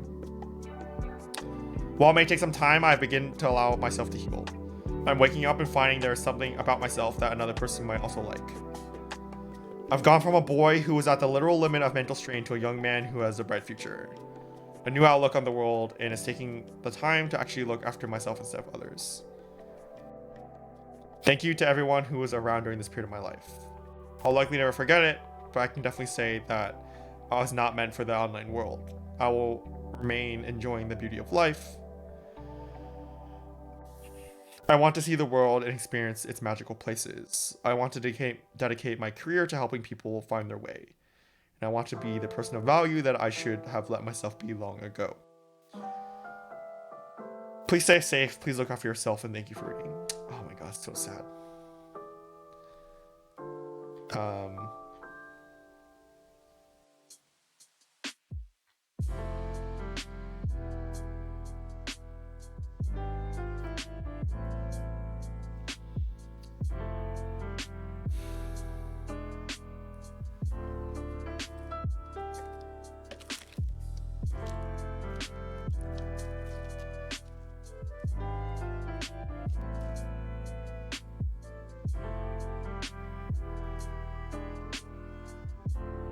How can you be part of this community and not feel ashamed of this?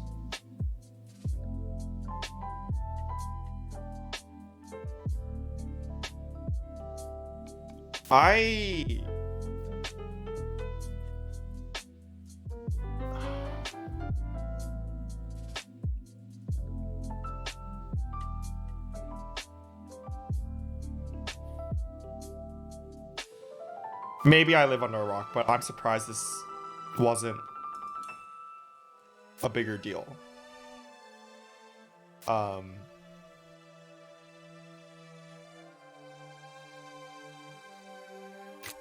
I hope he's happy. This is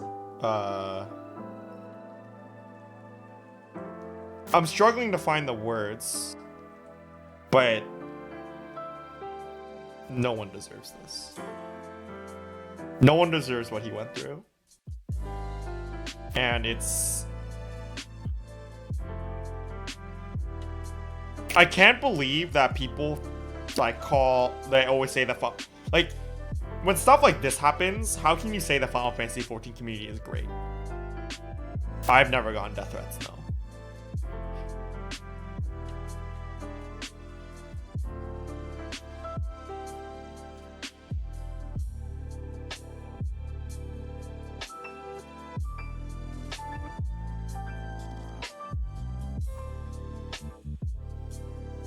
And I don't think... I personally don't think it's right to say... Not saying that anyone here is saying that. But I don't think it's... I personally don't think it's right to say, like, oh yeah, a few bad apples, you know? That's a logic that you see very often. Like, oh, it's just a few bad apples, right? Like, you get this in any community. I don't think that's right.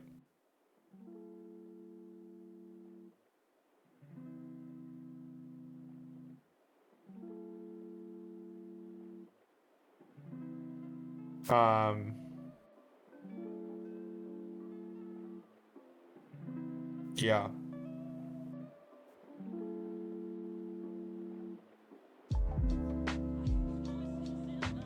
Was this on Reddit? Did people talk about this?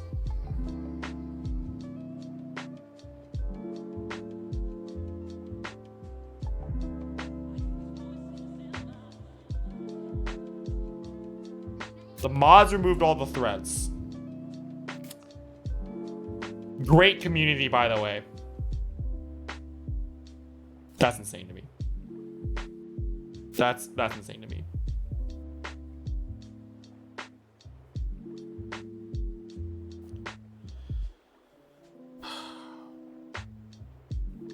What was their reason for removing the threads? I can't believe that something this important would just be removed. And I can't help but think that the mods, you know, this goes against the mods' narrative that the Final Fantasy 14 community is great and everyone's really nice. Yeah, I mean, no one likes the main sub, right? I just think that this is incredibly problematic. I mean, some posts, like, get removed off Reddit, like, for rules. Like, some, it's reasonable, like, depending on the rules. Let's pull up the main, let's pull up the main Reddit's rules real quick. Let's pull up these rules real quick.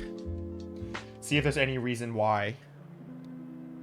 See if there's any reason why, any reasonable reason why you might not. Anyway, by why you might remove this. Be civil and respectful, no name shaming. Okay. Parts of the FF14 user agreement are enforced. Okay. Avoid spoilers. Okay. Avoid repetitive posts. Okay. Explain unclear screenshots. Okay. Fan works. Okay. No spam. Fine. No sexual content. Fine. No duplicate posts. Fine. Avoid sharing misleading information. Fine. Giveaways must not have strings. Okay. Ensure posts have appropriate flares.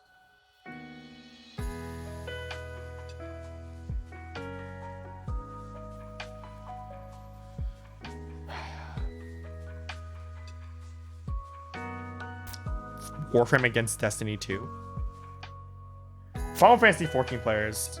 I think the main sub tries to uphold the idea that there's a great community. I think the Final Fantasy 14 community is so concerned with their image to seem like a great community that they don't actually want to be a great community. They just want to look like a great community.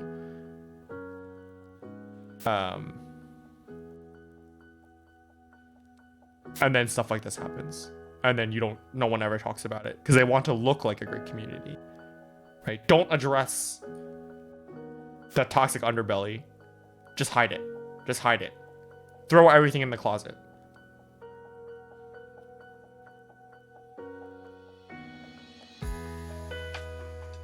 It's a great community on the surface. It's a great community when you don't think too deeply about anything. You just look at it and you're like, oh, 3 people seem nice.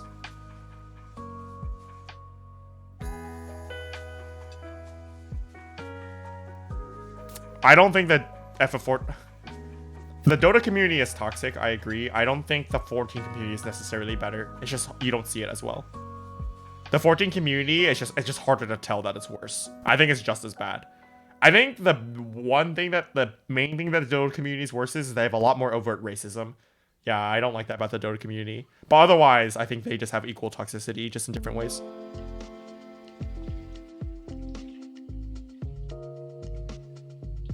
Expose this. Yeah, I mean...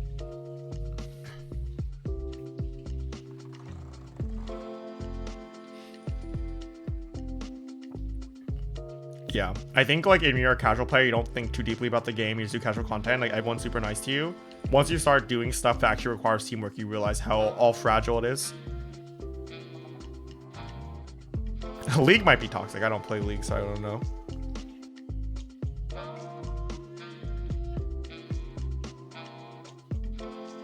Yeah, I agree. I totally agree, Zephyros. FF14's toxicity is silent. It's like the silent shaming and like hush hush nature. It's like the country you live in, like Japan. Just guessing, but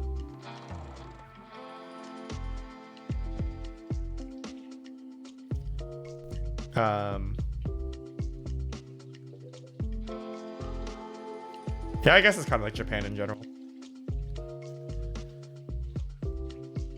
Yeah, in 14 there's a lot of snakes, I agree. Yeah, in MOBAs everyone just talks shit openly. I think, honestly, I'm pretty shook about this whole thing. I had no idea that this happened. I mean, it's been a month, right? I mean, this happened a year ago, right? But it's been a month since he posted this. Let's see. Here we go.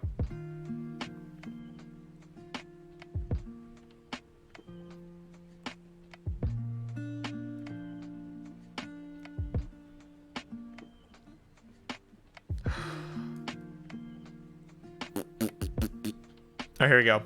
Scott Zone got sent death threats with his address attached because he made a video where he criticized a small portion of the Eden raid. This is one of the reasons a lot of people don't play the game, think that the FF14 fans are crazy because they cannot take any form of criticism. This is disgusting, etc. I agree with this. Idiots sending death threats is not an FF14 issue. It is definitely an FF14 issue. It is very wrong to say, oh yeah, like these bad people will always exist. You should always strive to stomp them out. He's banned from streaming as well.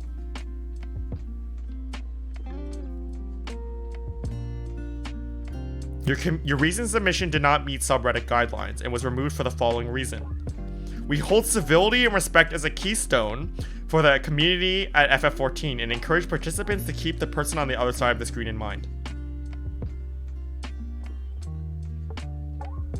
Content with hate-based sentiments are subject to removal. General toxicity, hate speech, harassment, personal attacks, blah blah blah.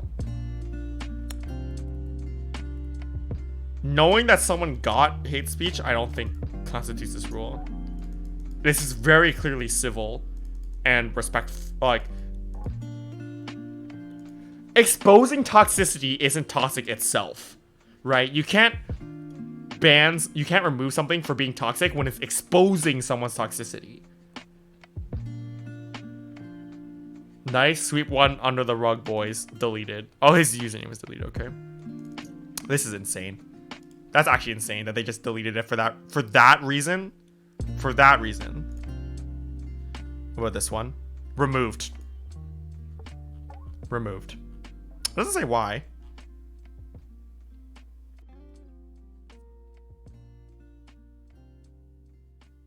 These Reddit mods are part of the problem.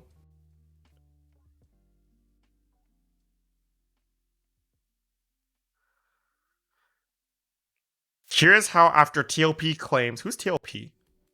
Claims of getting death threats, there's suddenly another YouTuber who's also getting them, and neither can prove that the person that sent them is even part of the 14 community. It's almost as if someone's adamant to make this community look deranged. Like, even if you could prove that the person who sent them is part of the community, does that mean that everyone belongs to the community is also to blame? This is like so defensive. I can't believe that you would see that someone gets death threats and this is your response. I actually can't believe this is your response. That's crazy to me.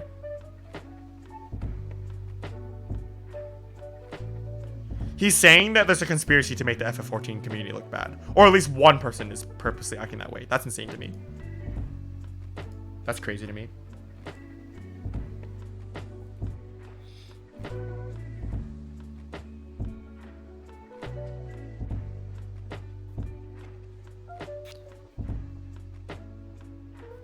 What? The fact that that's believable says something about the larger community. Yeah, I generally agree with that. I don't know. I kind of agree with that. Although any death threat is almost believable because, you know,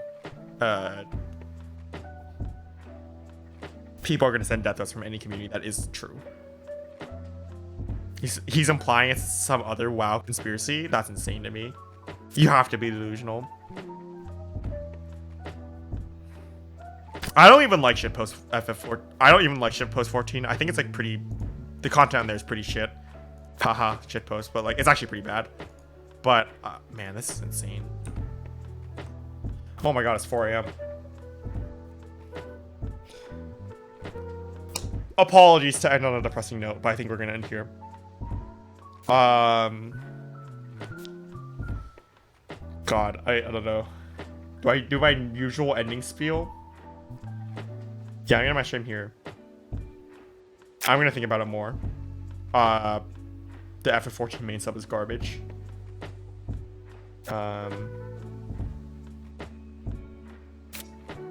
Alright. We'll end the stream with something more fun. What's something funny? Something really short, but something funny. Something short but funny so we can end the stream on a good note. Okay?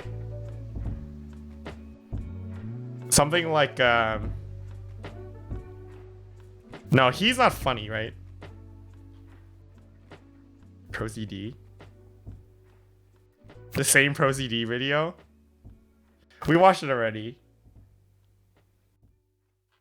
Are there not good Final Fantasy 14 videos? Oh, you know what I got? You know what I got? We'll watch this one again, because I really like this video. I think this video is fucking hilarious.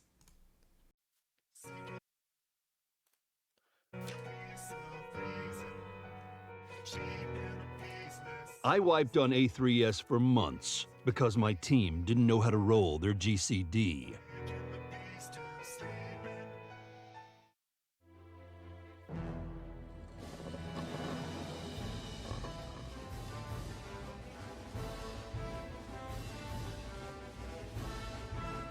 Ooh, my cat butt doesn't work. I can't read now. Ooh, whatever am I going to do? Ooh. First time watching me, it's very interesting. Thank you for watching. I appreciate it a lot. What is this? Alright, this is the last one.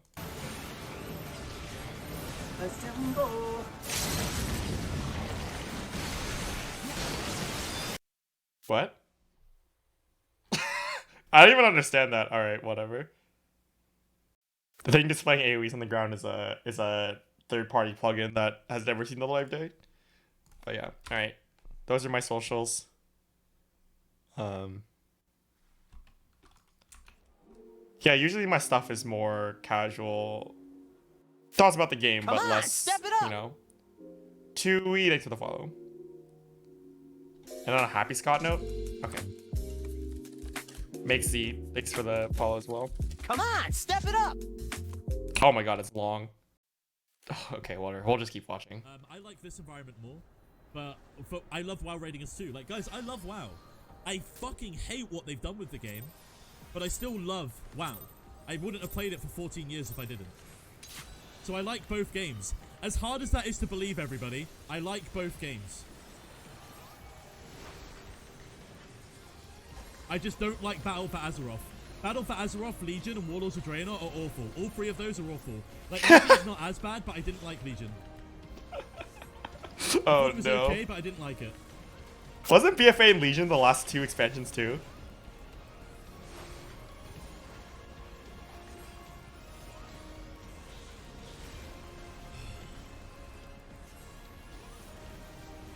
I miss TP.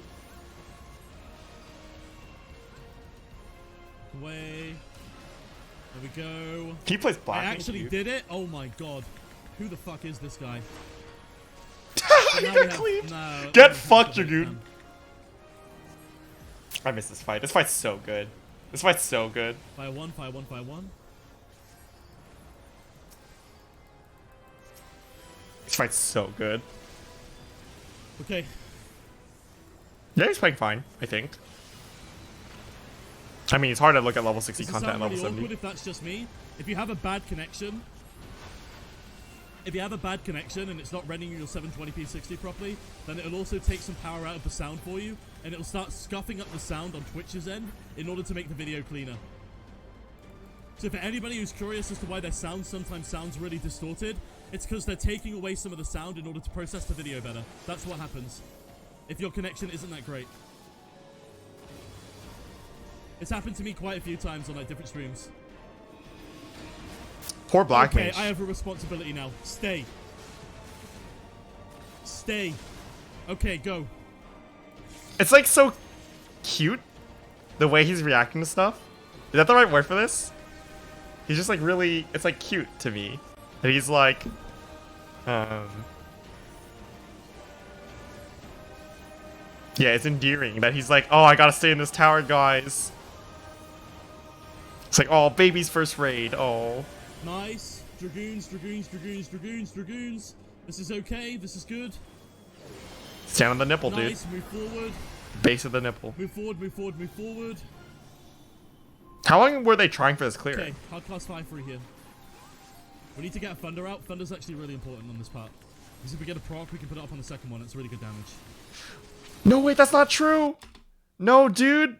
The other one has Sword Oath. It doesn't even take damage. Oh, he wants to get it before the Vuln. Okay, I see. But did he do multiple lockouts is the question.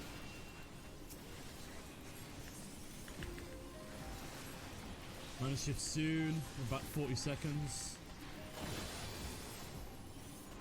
Okay, Dragoons, keep an eye on what number I am. North, south, north. North, south, north. Is he in Discord with I'm people? one.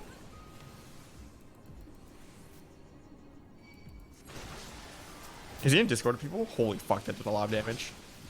Wait, Ethereal, please! Ran. That's scary. Because his AM wouldn't go off. That's that was funny. Really scary.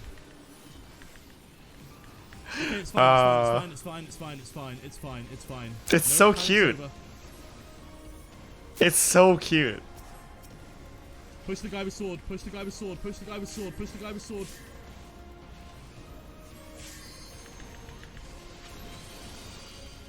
Don't worry about convert right now.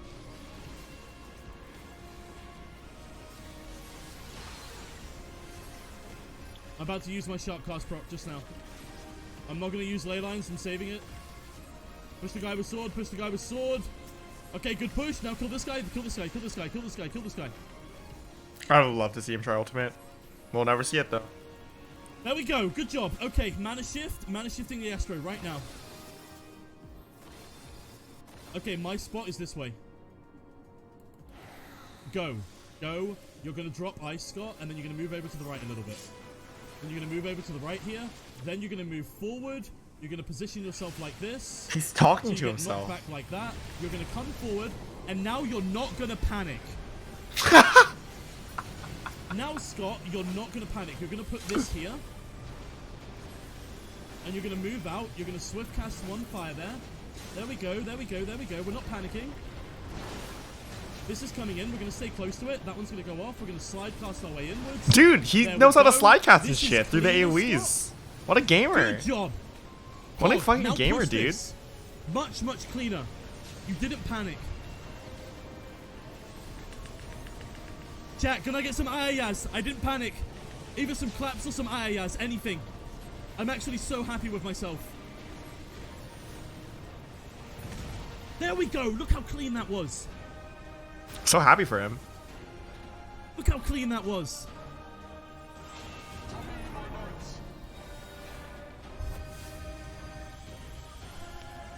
Okay. Oh god, I'm tired. Okay. We're good, we're good, we're good, we're good. Okay, Scott. This is where the real fun He's not starts. transposing. Feels bad. Dude, I forgot that you didn't have 10,000 mana flat. I forgot. He's like 11,400 mana. Dude, I totally forgot that's how this worked. No, you want to swift cast that. It's fine. It's fine. This would make an amazing ultimate. I hope so. Yes, let's go, Thornton, dude. Oh, hero, such a good theme. Addle. Addle? Wait, what? Combat. He doesn't do Sharp Ancient class. Quagga here. Why is he addling? Fire 1. It wasn't long enough. That's fine. We can just use the proc to recover it. We don't have Eno up, so I'm going to swift cast the fire 3 here. He We're dropped gonna the mana ward Nokian. this. Oh, feels There we bad. go, there we go, there we go. No panic. Oh, you take LB? Oh no, they made LB. Okay. No panic. He's like talking to himself. Turn away. We're going to mana shift the healer. We're going to cast Man, Shift the Healer, what a gamer, dude!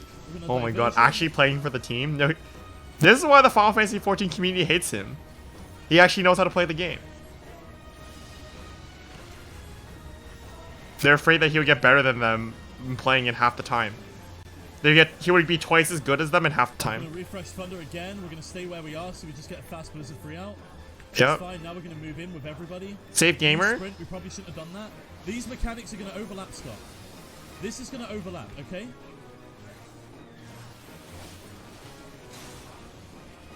Gaze mechanic. Move in. Oh, goodbye, White Mage. Move out.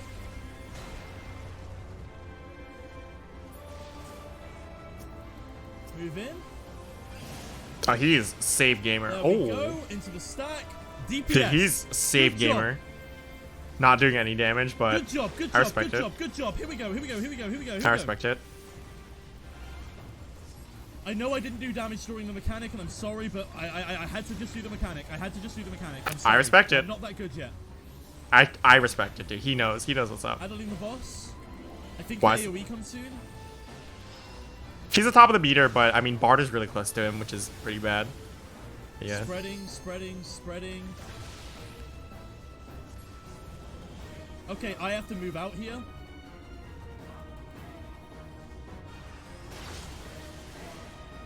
Doing the mechanics. And then He's I just like move in. sprinting around and just running around like a crazy person because he doesn't know what's happening, I think, a little bit. And then I do this, and then I go this. Okay, okay, okay, okay, okay.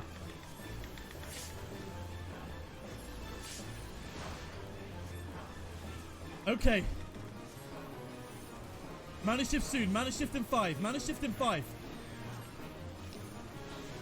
See my mana shifts here. Mana warding. Going frost now.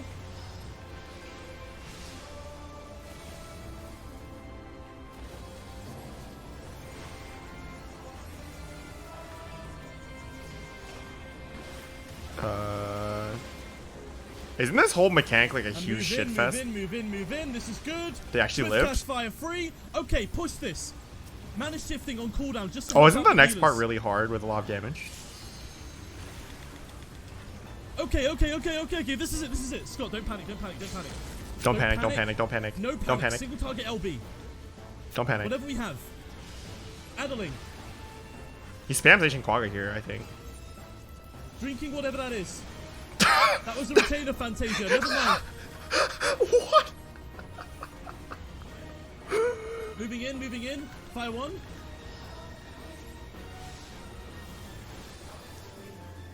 Okay, push him. 6%, 5%. Push. Oh, they get to Push, skip the push, hardest push. mechanic. This is the kill. This is the kill. He's so excited. 5-4. How can Blue do? Here we go. Push. This is the kill. Let's fucking go. Let's go. Woo! He's actually dead. Oh my god. I can't believe it. What a good fucking fight. I'm so happy for him. I actually can't believe it. Yeah. So happy for him, man. You don't need WoW anymore. Oh my god. Top comment, you don't need WoW anymore. I don't know, man. This fight's so good.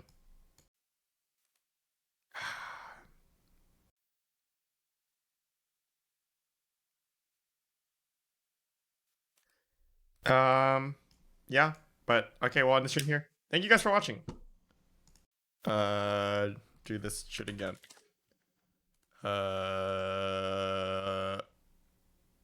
Goodbye.